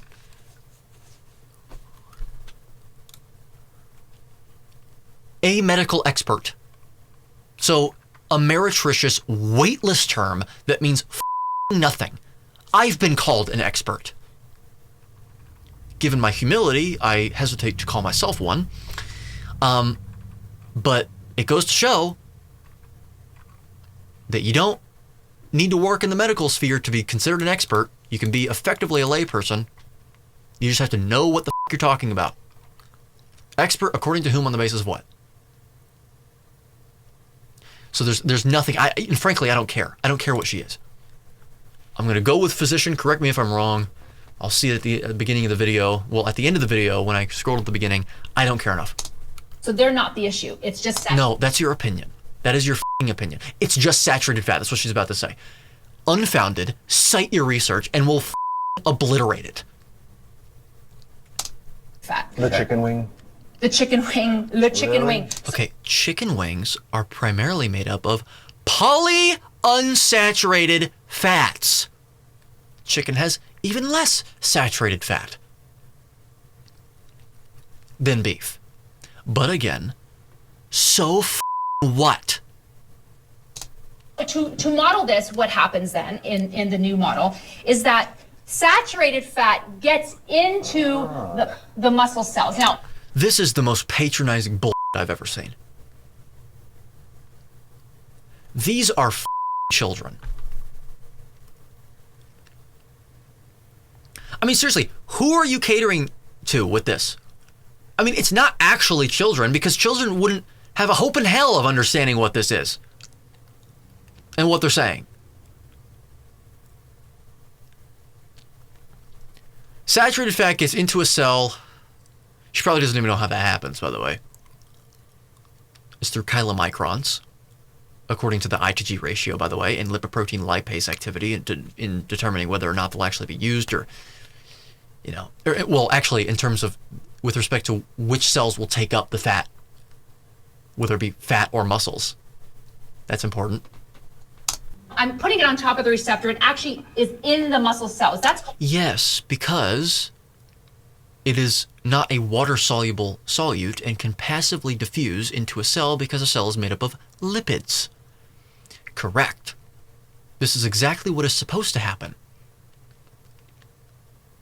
In an indicated situation, your body would take the fat up and it would use it to create ATP in the mitochondria through oxidative phosphorylation. 129 net ATP per 16 carbon chain fatty acid, by the way, might I add. Per one fat, it produces 129 net ATP. Just as opposed to glucose, which creates 38 net ATP through the whole process of pyruvate oxidation and all that stuff, and the net yield from glycolysis alone. Now, I am logically consistent. just because a substrate creates more ATP or is used to create more ATP, that's not indicative of its superior indication. I understand that. But it does indicate that gluconeogenesis is not an inefficient process for producing glucose because, well, you produce so much ATP during fatty acid oxidation, it really doesn't matter, does it? And it also is mainly going to show here that fat can very easily be used to create energy. That's not a problem. Intramyocellular fat. That's another. Wow, intra means in something, as opposed to extra, like the extracellular fluid. Myo refers to muscle. Did you say myomuscular? Because then it's just an oxymoron, effectively. It's intramuscular fat. Word, keep that in your back pocket. Okay. It's too big for my back pocket. Too bad in your back pocket. You make that have a good sound. So when that happens, This is, seriously, I can't get over the fact that they are basically talking to children. yeah, you're gonna get one too. Okay. So I like cocoa beans. so what happens is I was thinking more like Mrs. Doubtfire. shall I speak an English accent for the rest of it? So glucose gets into the system like we talked about before. You've eaten something with carbohydrate. Glucose Which you shouldn't have done, but good. to the system. Pancreas is triggered, and all of a sudden the insulin cannot bind the cells. That is absolutely false.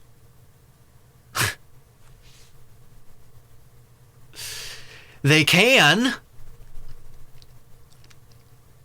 They absolutely can. It depends on the system concerned. When my body is using fat, when it's using fat, oh, this is wrong on so many different levels. Where do I even start? When my muscles are using fat and I start exercising, my body has no problem secreting insulin, and the insulin has no problem binding onto my cells.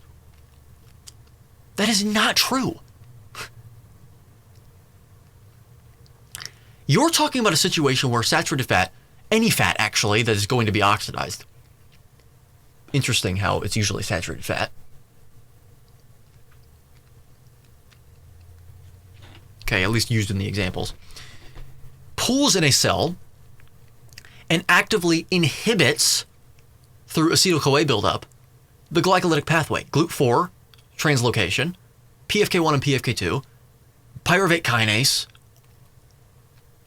and pyruvate dehydrogenase in the mitochondria. That's what you're talking about. You're talking about the Randle cycle.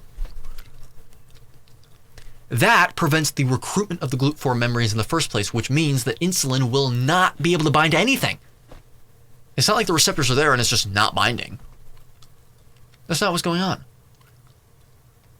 That isn't true. You need the GLUT4 membrane, the membranes, or rather transporters, to be recruited, activated. There needs to be a pressure to activate and recruit the GLUT4 transporters to the plasma membrane. There you go. All right? Does fat pool in the cell? Well, you know what? I'm going to be honest. I think I just got that wrong. I'm remembering it incorrectly.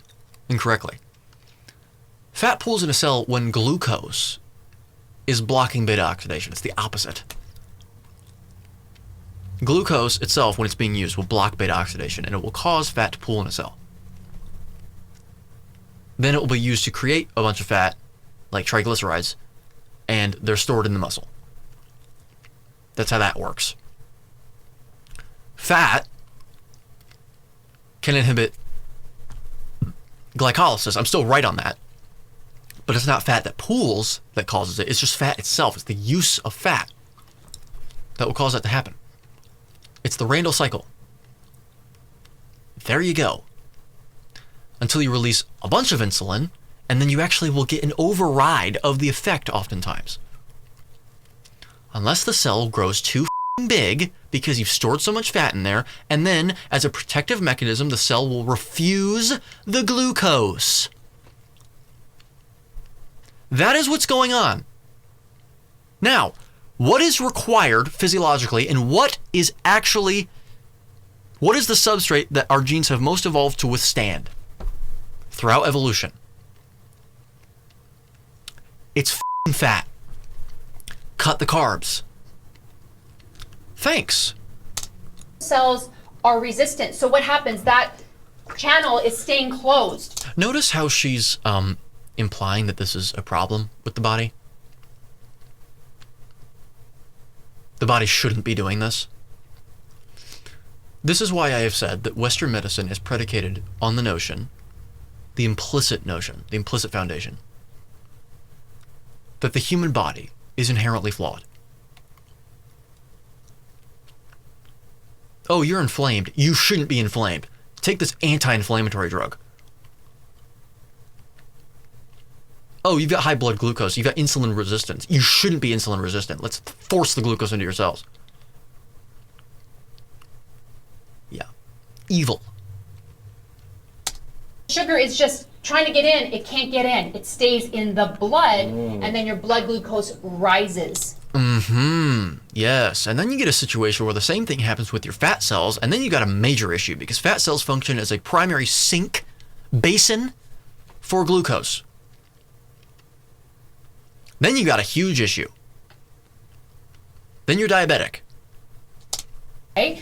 At the same time when this is happening, the fat can also accumulate in your liver. Yes. Correct. Because it has nowhere else to go. 1, 2. There you go, Miss Daisy. Fat in the liver. Right. We see it as fatty liver disease, right? Yep. And what is the association between non-alcoholic fatty liver disease, NAFLD, and fructose consumption? Well, it's pretty high. Association doesn't equal causation. I know that. But the mechanism is pretty damn clear when you realize that the way that fructose is metabolized is highly influential on a decrease in the ATP concentration in your purine pool in the cells, which slows the rate at which they can function.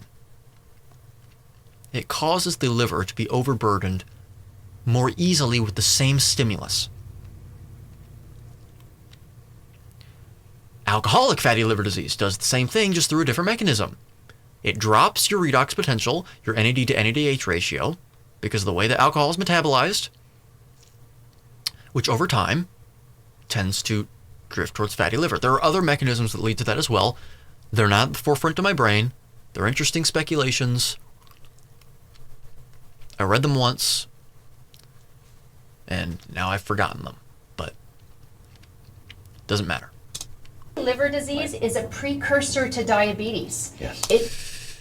Well, mechanistically, in terms of mechanistic speculation, I wouldn't be averse to accepting that. However, all I'm aware of is just that they are associated, so you can't say that one causes the other yet. They could both be causing each other, feedback loop, X causing Y, Y causing X, or none of them could be causing each other at all. And it's just an association. Precursor to insulin resistance. Why? Because remember, the job of the insulin is to stop the production of glucose when we have glucose in our... Right, and it doesn't do that. It doesn't do that at all. In anybody. Amanda? Your implication here is going to be that, well, it doesn't happen in diabetics. No, it doesn't happen in anyone.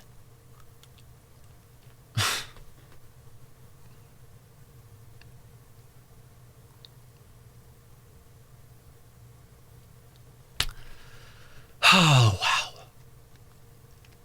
Wow. I'm sure that it can be exacerbated by by not having glucose be able to enter the liver cells. However, Amanda, you do understand that the liver cells primarily express GLUT2, which are glucose dependent, and therefore glucose is still flowing into the damn liver cells.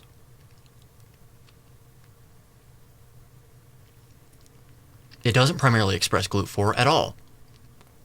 So insulin really has no relevance here. I mean, it doesn't have no relevance, but it has little relevance here. Very little.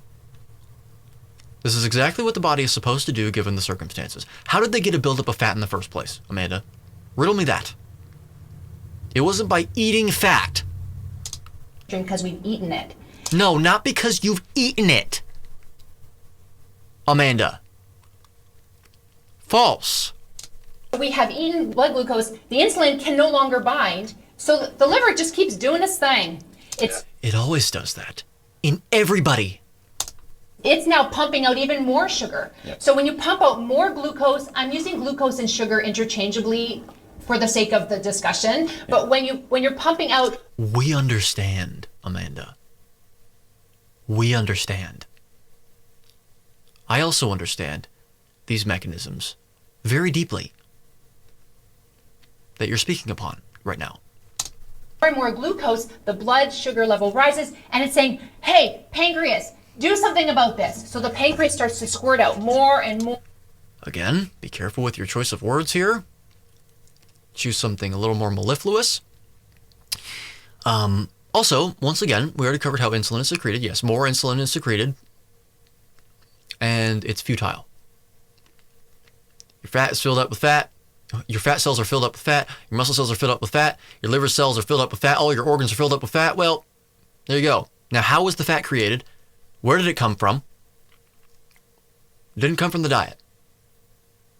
Well, let me put it this way. If it did come from the diet, it wasn't stored because you ate it. It's because of other things you ate. More insulin, and insulin also causes you to store more fat. There you go.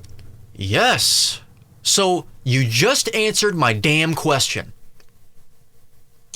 In your muscles, so then you're making the process even worse. And Yeah, so it's a negative feedback loop. We get it. Okay, do you realize the inanity behind this woman stating, and many other people, stating that the macronutrient, which isn't a macronutrient, I did a video on this, literally by definition, carbohydrates are not macronutrients. Glucose is not a macronutrient. There are two, protein and fat. Glucose, carbohydrates are not macronutrients. False. But, for the sake of simplicity and brevity, do you not realize the inanity behind these people saying that the primary macronutrient that you should be consuming is the very one that isn't required? The only one that isn't required for our physiology. If it were designed to be consumed primarily, and it was indicated to do so, we wouldn't have the efficiency for gluconeogenesis that we have today. At least in theory. Unless we lived for too short of a time for the negative selection pressure that would be imposed onto the body. Wouldn't be imposed. Like we lived too short of an amount of time for it to actually have occurred. Which doesn't seem to be the case, because when you compare our genetics to, when you compare our genes to other animals' genes, it seems like we should be living about 120 to 150 years of age if we just got out of our own way. But interesting. And I have to point on to, even the pancreas over time can get infiltrated. I don't think I knew that.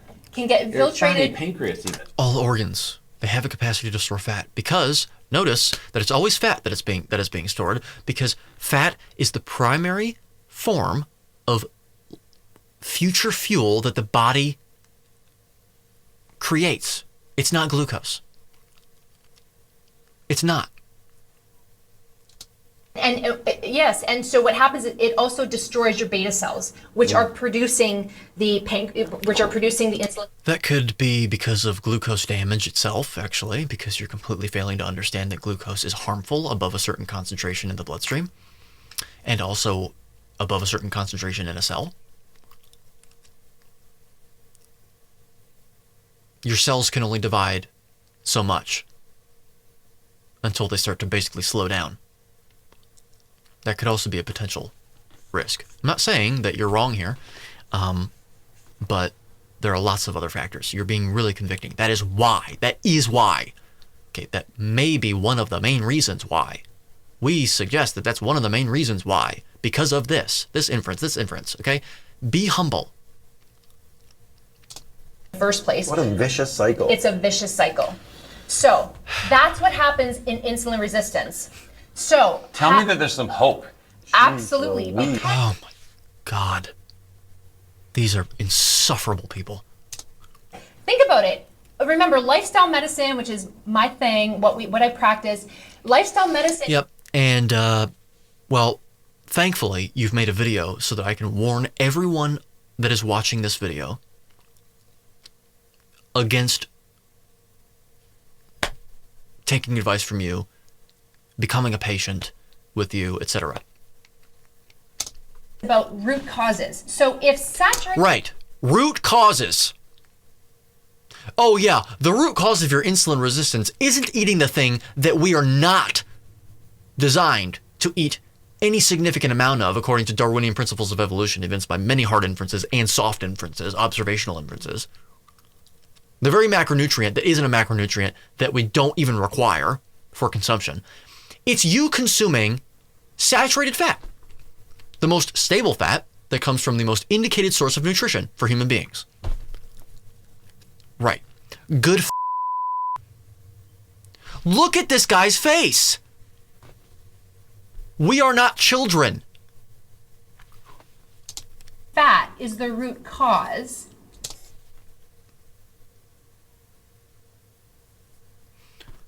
Oh my God. It's a bunch of morons. What's the root solution? Probably get rid of the saturated fat. Oh yeah, yeah. If that were true, of course. When it isn't. Ding, ding, ding. Correctamundo. So No. According to the Randall cycle, what you will see is if you completely eliminate saturated fat, you will see a reduction in insulin resistance. Because of the Randall cycle, which is a cross inhibition between carbohydrates and fatty acids in a cell. Fact. You remove one of the macronutrients, you'll get rid of the insulin resistance. You remove the other, you'll do the same thing. Now the question remains, which substrate should you be consuming still? Which one should you get rid of? We already covered it. getting rid of the saturated fat from your diet, obviously, losing some of the Because this is based on a notion that insulin resistance, first of all, is a problem in and of itself, which it isn't. It's reflective of something else that's going on. Okay? But it's predicated on a notion that your insulin resistance status is the only sole criterion of health. So no matter what you do, as long as you eliminate the insulin resistance, what you're doing is healthy. Nonsensical. Okay, that's the same thing as saying, well, no matter how you lose weight, that's healthy.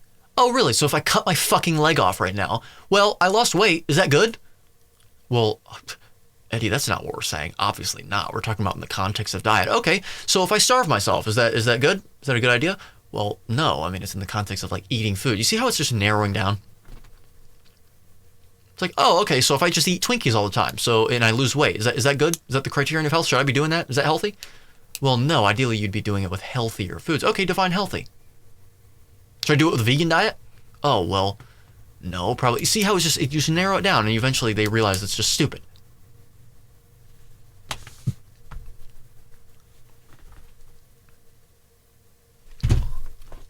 the central fat that you're storing as well helps. So find the sources of saturated fat in your diet, which we've talked about, right? Butter. Okay, so the message is go vegan. Go vegan. That's what they're saying. This is a load of You should be ashamed of yourself because of how myopic and impetuous you are with your conclusions. And I believe that the degree of impetuousness that people exhibit when it comes to drawing their conclusions is directly commensurate with their drive for being an ideologue, or their drive for substantiating and reinforcing their own preconceived notions and prejudices surrounding the truth, as opposed to being curious. It's directly commensurate with the amount of ideological tyranny they exhibit, in my opinion. Anyway, it's just a bunch of bullshit. It's just a bunch of bullshit. You have no idea how to actually deduce conclusions. Cheese, heavy animal processed foods, right? Yes. All the cakes, all the ultra processed and saturated fat is the least of your concerns in those foods. all the chicken wings, all the things that killing you're me. going to hate me for saying. Twix bars. Sorry, Twix. Twix bars. Hang on one sec. Hi, honey. Can you throw away that second half of the Twix bar? Thank you. I love you too. And then, so just for our viewers, because they're going to hear saturated fat, they're going to be like, okay, so all my sugary snacks are okay, so sugar's not a problem? Right. That's exactly what they're going to think, and that's exactly what you're also going to reinforce, by the way. Clear. If you have insulin resistance, sugar is a big problem, Okay. right? So But if you're not insulin resistant, then it isn't a problem, right? Okay. So continue. So you can cut out that stuff that you're eating when you're insulin resistant, and then once you get to a point where you're not, then you can consume the very thing that got you there in the first place. Yeah, sounds great. got insulin resistance, so no matter, any carbohydrate will actually elevate your blood sugars. But remember that part of the process is also when you're eating those refined carbs, you're flooding your system with these massive amounts of glucose on top of insulin resistance. It's a recipe for disaster. So Okay. It's not just refined carbohydrates.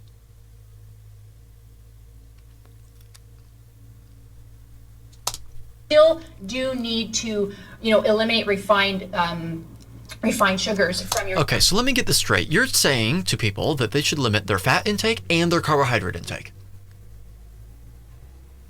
Right. So the two substrates that your mitochondria primarily use to create ATP, those being fatty acids and carbohydrates, pyruvate usually, you should remove those. So just eat straight protein. Listen, I am completely content with accepting the idea that you should use something that deviates from what we typically did ancestrally speaking in order to ameliorate a presentation that deviates from what was commonly seen evolutionarily speaking. What do I mean by that?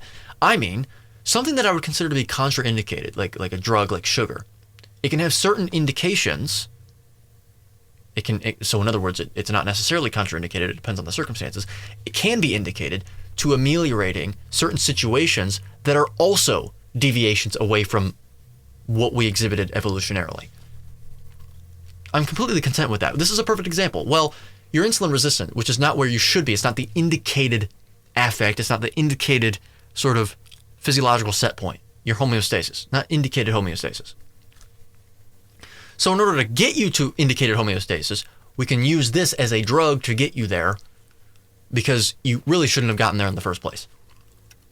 So we can use something that I would deem in normal circumstances, general circumstances, to be contraindicated to cure a presentation that is also not indicated. It's sort of if you abstract it to a mathematical thing, kind of makes sense. Like two negatives, they can make a positive in this context. I've never denied that, actually. But when it comes to something as critical as energy production, I mean, that raises some red flags.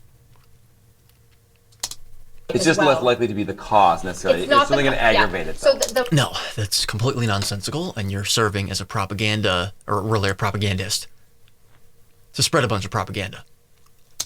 Not exactly. It's the insulin resistance is the issue, and when you start to, so what happens is when you start to reduce the saturated fat in your diet quite quickly, and I have seen it work within days. Yep, and the exact same thing happens even sooner, by the way, when you embark upon a carnivore diet, in many cases, as observed with many coaches in the space, like Carnivore Coach Peter, by the way, who runs the carnivore coaching program that I'm affiliated with, and I've made multiple modules for, and that allows you to actually speak with me face to face. If you're curious about that, refer to the links in the description below. However, there's a caveat.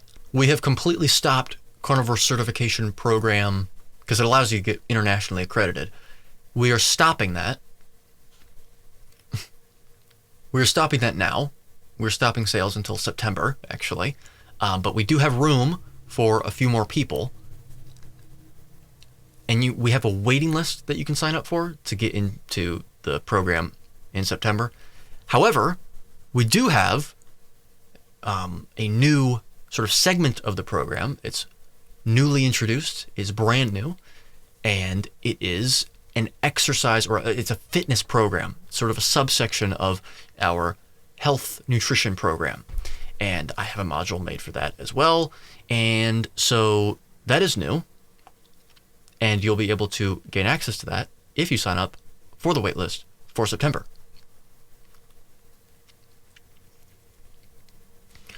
However, we are only taking 10 people for the months of September to October. So you better get in while the getting's good. If you'd like to learn more about that program in the first place, the nutrition program, not the exercise program because that's very new, refer to the link in the top right corner of the screen. It is an interview that I did with Coach Peter himself, so you learn more about him and you learn more about what the nutrition program is about in the first place. And yes, it does allow you to get internationally accredited as a carnivore coach. It's not just you saying that you're a coach. You'll actually be internationally accredited through some institutions that are big deals, and it allows you to have a far easier time coaching people, and it allows you to be trusted more by insurance companies, for example, and many other people, just the lay people as well. You'll actually know what you're talking about. So, check that out. But anyway. Okay. The saturated fat starts to melt away, right? Right? And the insulin. Yeah, so we covered that. Many people, including Carnivore Coach Peter and many coaches, Coach Richard Smith, Coach Stephen Thomas, they've seen it in their practices. It goes away very quickly whenever they stop the carbs, which just reinforces my point. To work again, the glucose channel's open. And so. You mean the glucose channel? You're talking about one. On this note, I do want to say, if you're saying, wow, I didn't know this, I'm going to try this. I'm going to eliminate all sources of saturated fat from my diet, and you are on medication for diabetes, or you're taking insulin for diabetes, please, please, please work with your physician. Check your blood sugars more frequently, at least 4 times a day, because I literally have seen, you know, when people remove saturated fats, their sugars drop to low levels within days. And that's good news because it means that perhaps your medications can be adjusted, but you have to work with your doctor, let them know that you're trying this, and please monitor your blood sugar. I just want to keep your Because viewers. hypoglycemia is dangerous. Hyperglycemia is dangerous. Life-threatening. Too low. Oh my God. Wow. The patronization here. Blood sugar is very dangerous. Because now for you're the system. over-treating. Exactly. So keep a close eye on your blood sugars, but know that this can work pretty quickly. Wow. So that's insulin resistance, and No, it isn't. So you've butchered the entirety of it. You have no clue what you're talking about, Amanda. It's a shame. Join our carnivore certification program. Learn something. Seriously, learn something. Buy my book, Amanda. Contraindicated, a closer look and revision of mainstream health axioms that have perpetuated illness, disorder, and disease for over a century. You'll learn something. a question kind of arises then, what about keto? Well then, why are my blood sugars getting better with a high fat, low carb diet? Amanda, it's obvious, and I covered it. Diabetes is characterized explicitly and exclusively as chronically elevated blood glucose and nothing else. Look at these cynical smiles they have on their face. These mocking smiles. Patronizing, condescending smiles.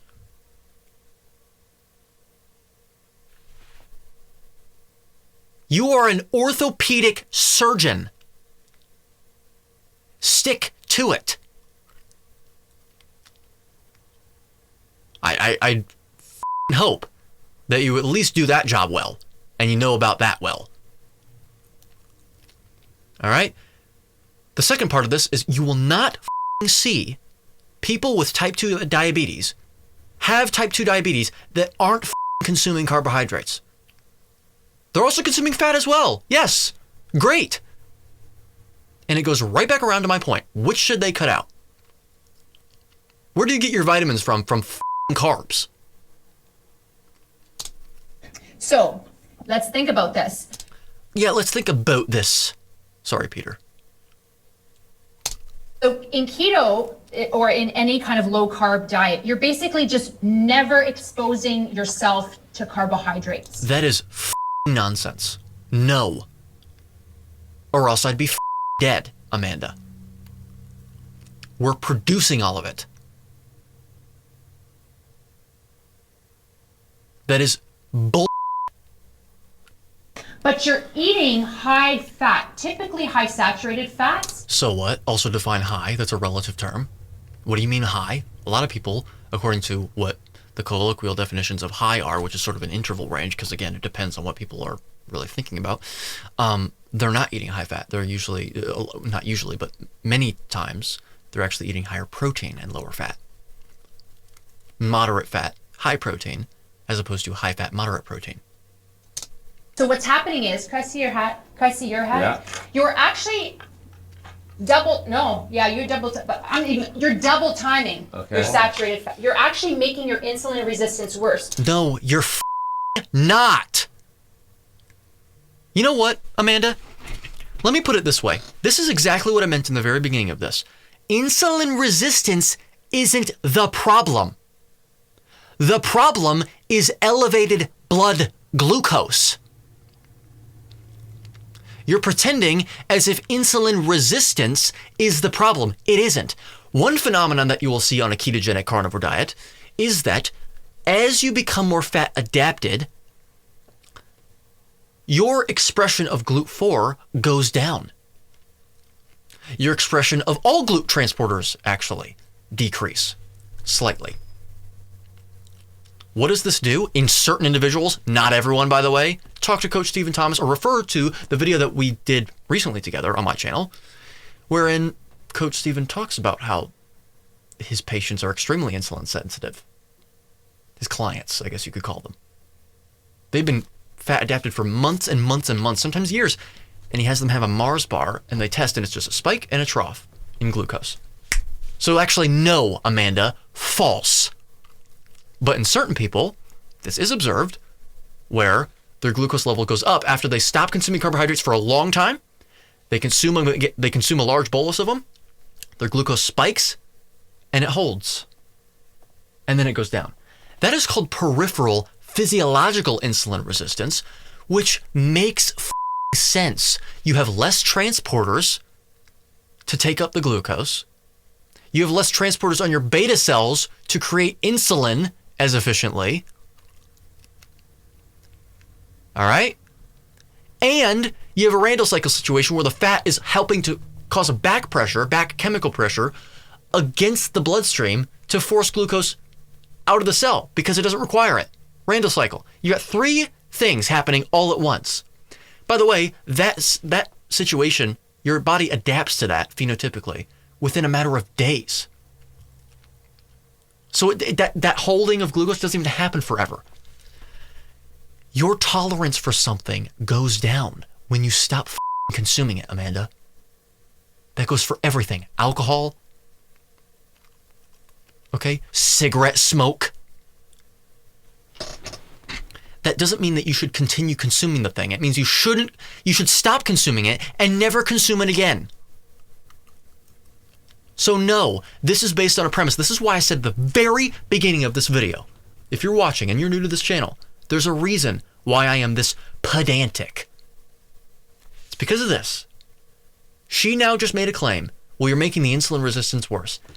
As if the insulin resistance is the problem. I called it at the beginning. I portended it to be a little dramatic because at the same time, this is dangerous advice. Nonsense. These guys are acting like bumbling buffoons. Oh, right. Oh my God. It's the utter lack of respect. So the reason why your sugars look so great is because you're never being exposed. Wow! You're never being exposed to exogenous carbohydrates. Great! Not to mention that in many people, ask Coach Stephen Thomas, it doesn't even happen in the first place. You're just making it up. Wow!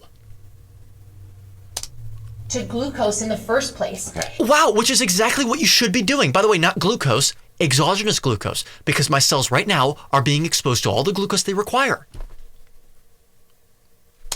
So an analogy to this is it's like a person who is deaf saying, I'm going to put you in a silent room. I'm never going to expose you to sound. and now you're cured. Doesn't matter. It doesn't Right. matter. You're still No. Clever. Well, good attempt, but no. Oh my god. Wow. No. just never exposed to, right? So if you're never Ah, yeah. Oh, yeah. Oh. F***ing imbecile. It's insulting. Go do surgeries. exposed to glucose, your sugars are going to look great, your A1C is going to go down, but as soon as you eat a banana, Or it actually might not go down. Unless you're already diabetic, then yes, okay. But the A1C is unreliable because that depends on the lifespan of red blood cells and glycation rate and red blood cell production rate.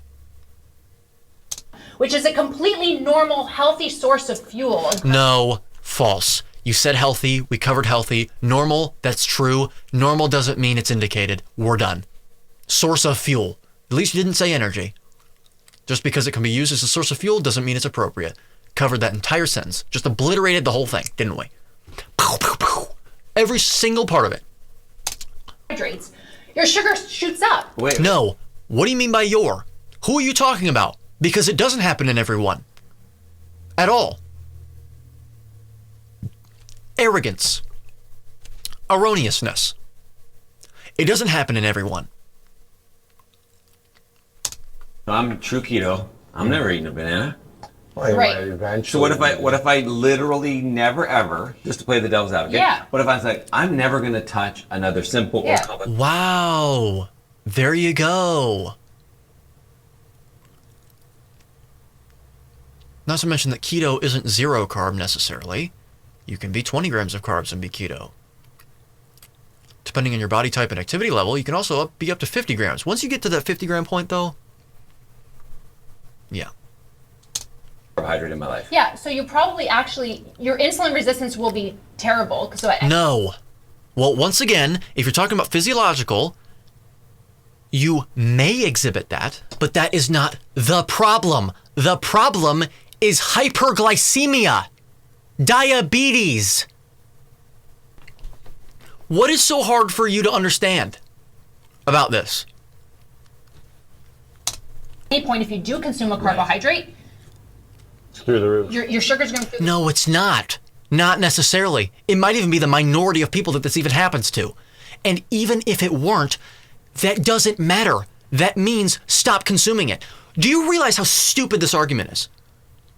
Well, if you stop consuming alcohol forever, then if you have the tiniest bit, you're going to get drunk. So you might as well just keep consuming it so your tolerance for it is super high. Something that isn't required, but still functions as a source of fuel, by the way. Alcohol is one of the very few substrates that your mitochondria can use for fuel, so it's very, very appropriate to use as an analogy in this situation. Alcohol is not required, above a certain concentration is toxic, and also can be used to create ATP. If you don't drink alcohol right now, well, according to her logic, you should be. Because man, once you consume that alcohol again, oh boy, will you be drunk as What the is that logic? Oh, this food causes you lots of inflammation. But if you don't ever eat the food ever, then when you consume it again, it'll cause even more inflammation because your body's not used to it anymore. So instead, you should continue consuming the food because, well, then you won't be as inflamed. It still causes you harm, by the way, just like the alcohol does whenever you consume enough of it, even when you're fully, adapted to it. So does that food. It still causes you inflammation, but it's better than it causing you a ton of inflammation when you don't consume it, when you completely cut out of your diet.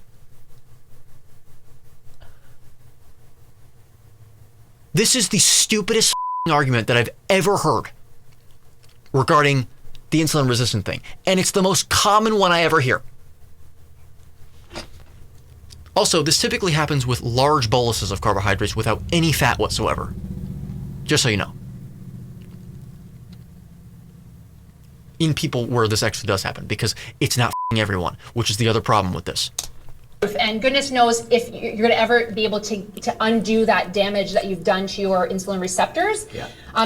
No. Because now, no. There's no damage done to them. You said that. Oh, you absolute misguided fool. I'm really sorry, Amanda. I hate talking to these women spokespersons like this. I hate it. And I don't mean that in a condescending way. I really don't. Maybe there's no way that I can form that in a non- It's just, it doesn't sit right. But as soon as, it doesn't matter. If you're an authority figure sitting in front of a camera saying this to people, if anything, it makes it worse that you're a woman because you're more charismatic. And therefore more convincing. Please check yourself. Humble yourself. Learn the foundations of physiology.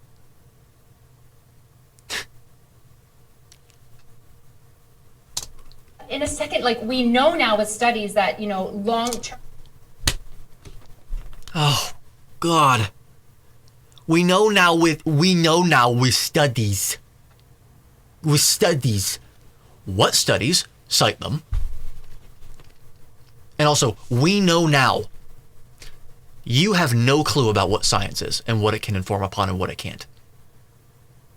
I know that because you just said, we know now. No, you don't. Because I know what you mean by science. You're referring to human nutrition science, which isn't science, but theology, because science requires control.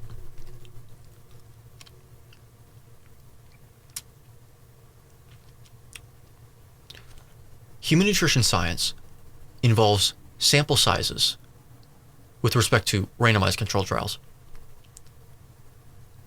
of nothing, of an amount that does not grant statistical power at all. So N of 12, sometimes less than that, for very short periods of time. So oftentimes, in many cases, 2 weeks, a month. So the results of the studies cannot be extrapolated beyond a 2-week period or a month-long period. In people that are genotypically and phenotypically different from each other, living completely different lives. And oftentimes, the methods are poor. Again, they're not controlled. And the metrics, the premises are flawed, like how much weight was lost with this intervention, which begs the question as to whether or not weight is indicative of health. Like it's all based on fallacies. It's the whole field is and it's designed, and it's also not able to be repeated, hardly ever, if ever. The very notion that you must be able to repeat your studies multiple times over on different populations is inherently a confession that you cannot use the results from one sample to inform upon an entire population of human beings across the world. It is a confession that you cannot extrapolate those results to an entire population at large that you don't know the characteristics of. You can only extrapolate results to an entire population based on one sample if you know the demographics and the parameters of the population. If you don't, you are forced to use a standard error to describe the mean, which is oftentimes extremely high compared to the signal, but also does not have any bearing on the standard deviation in your sample, which is oftentimes greater than the mean. You do not know how to interpret science. You have no idea. So we know now with studies, what studies, how were they conducted, was it able to be repeated, what was the sample size, what was the signal to noise ratio, was the signal to noise ratio in the form of mean plus or minus SD or mean plus or minus SE, if it was in the form of either of those, was it appropriate to represent the mean and the signal to noise ratio in that respect because of it being normally distributed, or was it not normally distributed, the variables that you were measuring, but rather skewed and therefore would warrant a median plus or minus median average deviation instead. You do not understand science. I already know that based on how you're speaking about it. Ketogenic diets, they're actually not healthy. Ketogenic diets are not all the same. You have no idea what you're talking about. Ketogenic diets. Yep, all of them across the board. Plant-based keto and carnivore. Yep. Ketogenic diets, they're actually not, because they're all the same, right? Like we know now with studies that, long-term ketogenic diets, they're actually... Define long-term. They're actually not what? healthy. They don't Right. improve Oh, mortality. yeah, they're not healthy. They don't improve mortality. The science you're informing upon cannot the science you are referencing cannot inform upon improvement of anything. You cannot inform upon whether a ketogenic diet intervention improved or made worse any metric, because that is a cause and effect statement. And this moron, this arrogant buffoon here, who performs surgeries and believes he's able to actually talk about these topics, is sitting here saying, right, yeah, we know that, right, yeah, of course, yes. Okay, you need to either continue performing surgeries if you're even good at that at all, or apply to be a host on Sesame Street. I'm not kidding. I'm not kidding. Wow. You are propagandists, if I've ever seen them. Cardiovascular point of view, saturated fat also really affects the blood, the blood vessels. Yeah. And No. Well, yes, it has an effect on blood vessels. Congratulations. What is that effect, and how was that informed upon? And in what context, and in what demographic of people, what population, what was the sample size, how long did the study go on for, and what were the metrics that were actually measured? You're not giving any details. This whole claim that she just made, well, we know now with studies that blah, blah, blah, is also predicated upon an even deeper, more broader notion, which is that science itself is the be-all, end-all when it comes to truth. If science doesn't inform upon it, if science doesn't say it, it must be false.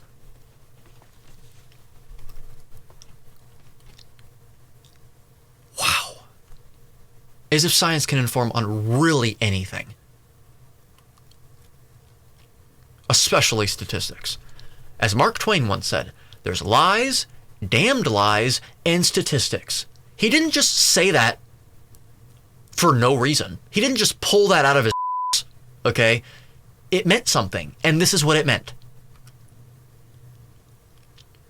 So now we're getting into this juvenile schoolgirl laughter. We know, we literally know, guys.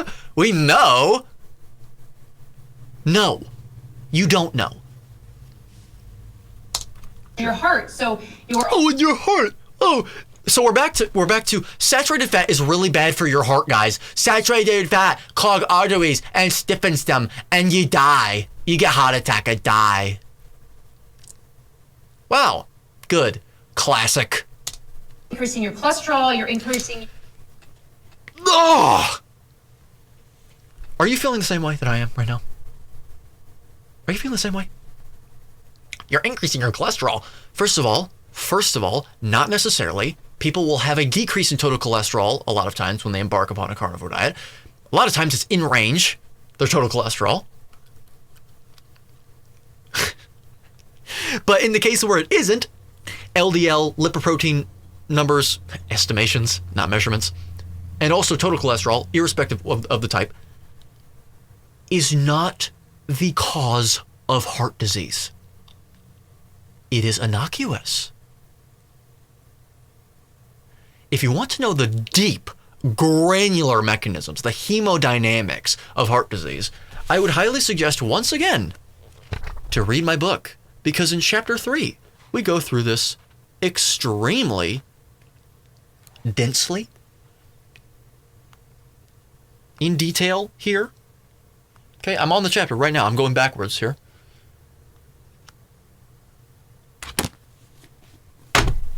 Cholesterol, specifically LDL, can be a contributor in a negative feedback loop in the context of oxidation, which happens when the blood vessels don't have a chance to repair themselves properly because you keep damaging them. So the disease process is actually externally caused, as we know all disease to really be. But also in the context of hyperglycemia. Amanda. Those are the facts, whether I like it or not, or whether you like it or not. Look, I always say this on the channel. I would love to feel good about eating apple pie, okay? I love apple pie. Yum, yum, yum, yum, yum, yum. Okay?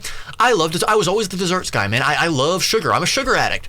Okay, the savory stuff, yeah, that was good. But I would pick the honey bun and the bear claw over any of that any day, any time of the week, any time of the day. But I'm sorry, it's not appropriate. Sorry.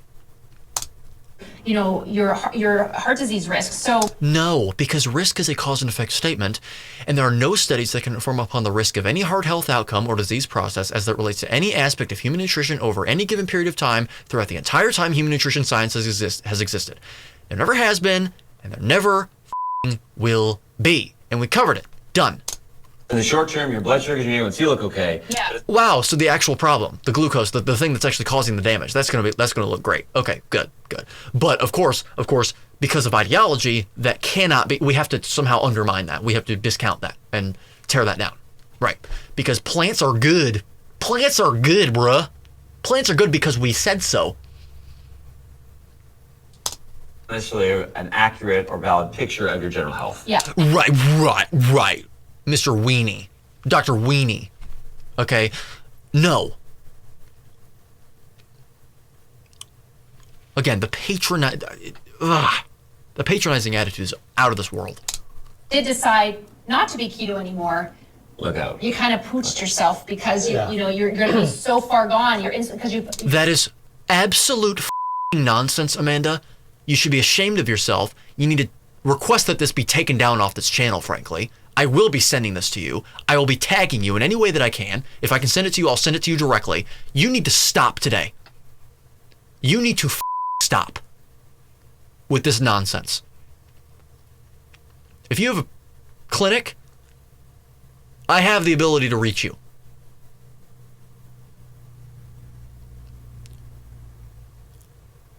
This whole channel will be tagged as well. There's so much saturated fat into your muscle cells and your pancreas. And Wow, the very thing that our cell membranes are primarily made up of. Straight hydrocarbon chains of fat with very few polyunsaturated fats and monounsaturated fats that do help in the structure of cells in terms of maintaining cellular fluidity, membrane fluidity specifically. Cholesterol also doing that as well, by the way. Depends on the temperature, though, of the cell, of the physiological system. Temperature affects the fluidity of cells. Cholesterol makes them more fluid under times of, I believe, cold temperatures, and that makes them more stiff under times of warmer temperatures. I can't remember. I think it might be the opposite. Rusty on that one, too. it's going to be quite hard for your body to recover. No, that's your opinion, and it's based on a bunch of propaganda and ideology. Okay? It's based on theology. And sometimes I was going to say it's fat that you can't even see. So it's not you're like, well, actually, I'm a healthy weight. I lost a whole bunch of weight. The fat is on the inside. You mean the fat that's being used in the muscles you can't see? Okay, great. So what? So his notion is that, well, so it's really inconspicuously dangerous, but it's not dangerous. It's being used by muscle cells. Because if it's not being used, it would be stored, and you eventually would be able to see it. You absolutely can see intramuscular fat externally, because the muscle will get bigger. Now, it might be misconstrued as increase in muscle mass, but that will be inferred based on how much strength you gain if you're doing a sort of N of one experiment. Before how that visceral fat is a little bit sneaky and only it's maybe 1 or 2 kilos, but it's in a really bad spot. Oh, you mean visceral fat? Well, you're not the amount of people that have had ameliorations, well, really reductions of visceral fat on a carnivore diet is exorbitant. You want to talk about visceral fat? You talk to Dr. Sean O'Mara, and also Dr. Ankur Verma, who have had on this channel twice now. Recently, in fact. He knows how to interpret data and science. He knows how to conduct it too, it seems. And it really changes your baseline levels of inflammation and just your general health. Well, talk about inflammation, and then you completely neglect to mention that glucose in the context of hyperglycemia, and in some cases not even in the context of hyperglycemia, but just glucose itself, is toxic and causes inflammation through the mechanisms that I alluded to in the beginning. Historically, the keto diet was treatment for diabetes before we had all the treatments we have now. Oh yeah, before we had all those advanced procedures. Yeah, it was a treatment for diabetes and epilepsy, by the way. Also, stop saying the ketogenic diet as if it is one f***ing thing with a trademark slapped on the end. There are multiple ketogenic diets, most of which are not appropriate. That's where it came from, the ketogenic diet to treat diabetes. Just to bring No, the ketogenic diet came from millions of f***ing years of consumption in our species. That includes proto-humans that preceded our current speciation, that being Homo sapiens sapien. But at the end of the day, you're not really treating the problem. Yes, you are. You're treating the actual problem, which is hyperglycemia, you moron. Stick to performing surgeries. I would absolutely not recommend a keto diet for treating diabetes. Well, that's your opinion, and it's based on a bunch of propaganda and misinformation and disinformation, actually. I'm not saying that you are engaging in disinformation. I'm saying that your opinions are based on disinformation and misinformation and ideology. You've constructed a story in your head, and it makes sense to you, and therefore it must be true. Personally. So that's right. And also, I just... Me personally. You know, shout out to Canada's Food Guide, because Canada's Food Guide is a great way. So maybe, you know, in this video, you could have a posting of Canada's Food Guide. Oh my God! Peter, look at that! Look! And you, viewer, look at this. Wow, it doesn't get more mainstream than this. A bunch of toxic, contraindicated bullshit on this plate here. Where is the animal? There's a piece of egg, some dairy, which again with the dairy, some tiny bits of meat. So just go vegan. Go vegan. Go ahead. Wow. Have plenty of fruits and vegetables. Eat protein foods, but not from animal products. Nope, from the least bioavailable protein sources. Not just lacking in bioavailability, but also having some of the protein not be amino acids, but rather be lectins that are plant toxins that also contribute to the calorie number on food labels. Choose whole grain foods. Oh, yeah. That, not to mention, putting aside the inherent problems with these plants, are also industrialized to have a bunch of pesticides on them as well.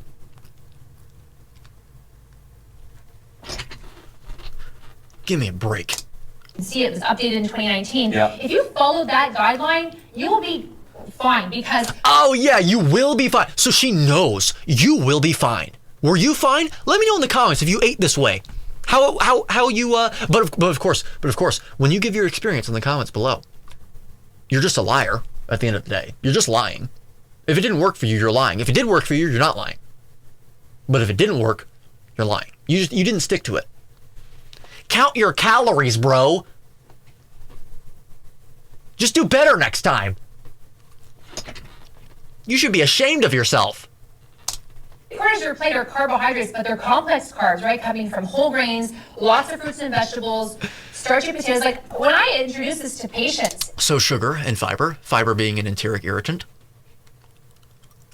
and not digestible, as I covered in the beginning, and is highly associated with diverticulosis, which trends toward diverticulitis if left untreated, and seems to really exacerbate constipation. In the one and only study that was done even remotely responsibly in 2012 in the World Journal of Gastroenterology. I just eliminate the saturated fat in the diet. I can still eat nuts and seeds, and I can still eat avocados. I'm like, yes, that's not the issue. That's not causing the problem. It's saturated fat. That's your opinion. Stuff that's hard at room temperature. It's the stuff. So what? So what, Amanda? That doesn't mean it happens in your body. Your body's not room temperature. And also, when you consume food, it doesn't magically just enter the arteries, okay? It goes through a process of metabolism. In your meat lining. And digestion. Right? It's your butter, right? So you can have all the potatoes you want. Yeah. You can do whatever the you want, Amanda. It doesn't mean it's appropriate. You could have white rice. Look at Japan. Japan is a great example of this. Yeah. Japanese people. You mean Okinawa? The ones that eat lots of pork? Amanda? Which has lots of saturated fat, Amanda? Rural Japanese people have very, very low rates of diabetes, yet they're eating white rice. Yet they're eating a bunch of pork too. Well, that's a conundrum. It's not a conundrum. It's not a conundrum at all.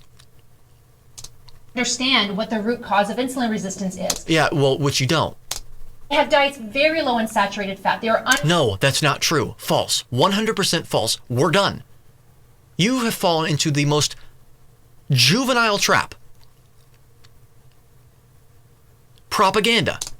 I'm talking about rural Japan. Unfortunately, because of the industrialization, we're seeing a change in that, a shift in that, population, and now we're seeing more diabetes. Oh my God. But they could eat as much white rice, but they also have lots of fruits and vegetables. They have lots of fiber. They have polyunsaturated. Oh my God. This is just, I've already covered every bit of it. Every bit of this. Fats, in the ways of fish, and very small sources of very protein. small amounts of protein, and so no, Dr. Weenie. Okay, they have plenty of pork consumption. Moron. So their diet, they have very low rates of diabetes because. So what?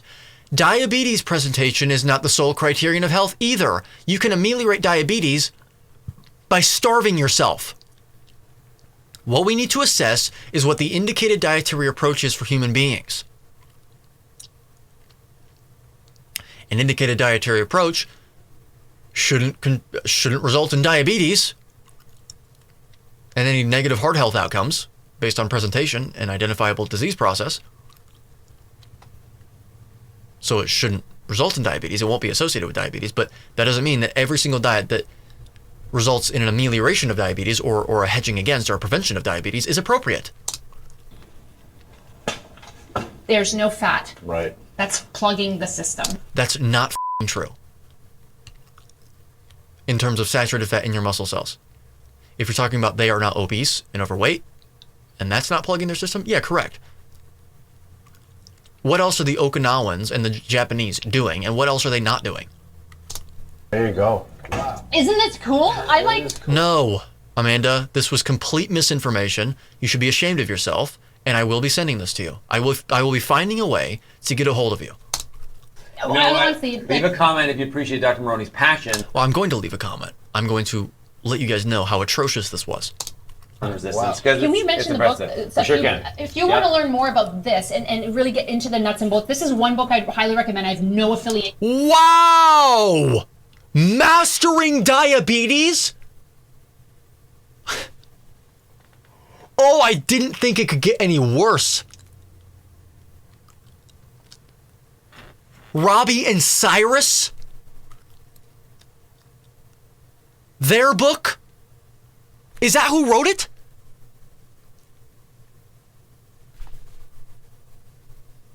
No, Neil Barnard. Even worse. Have you seen what Neil Barnard looks like?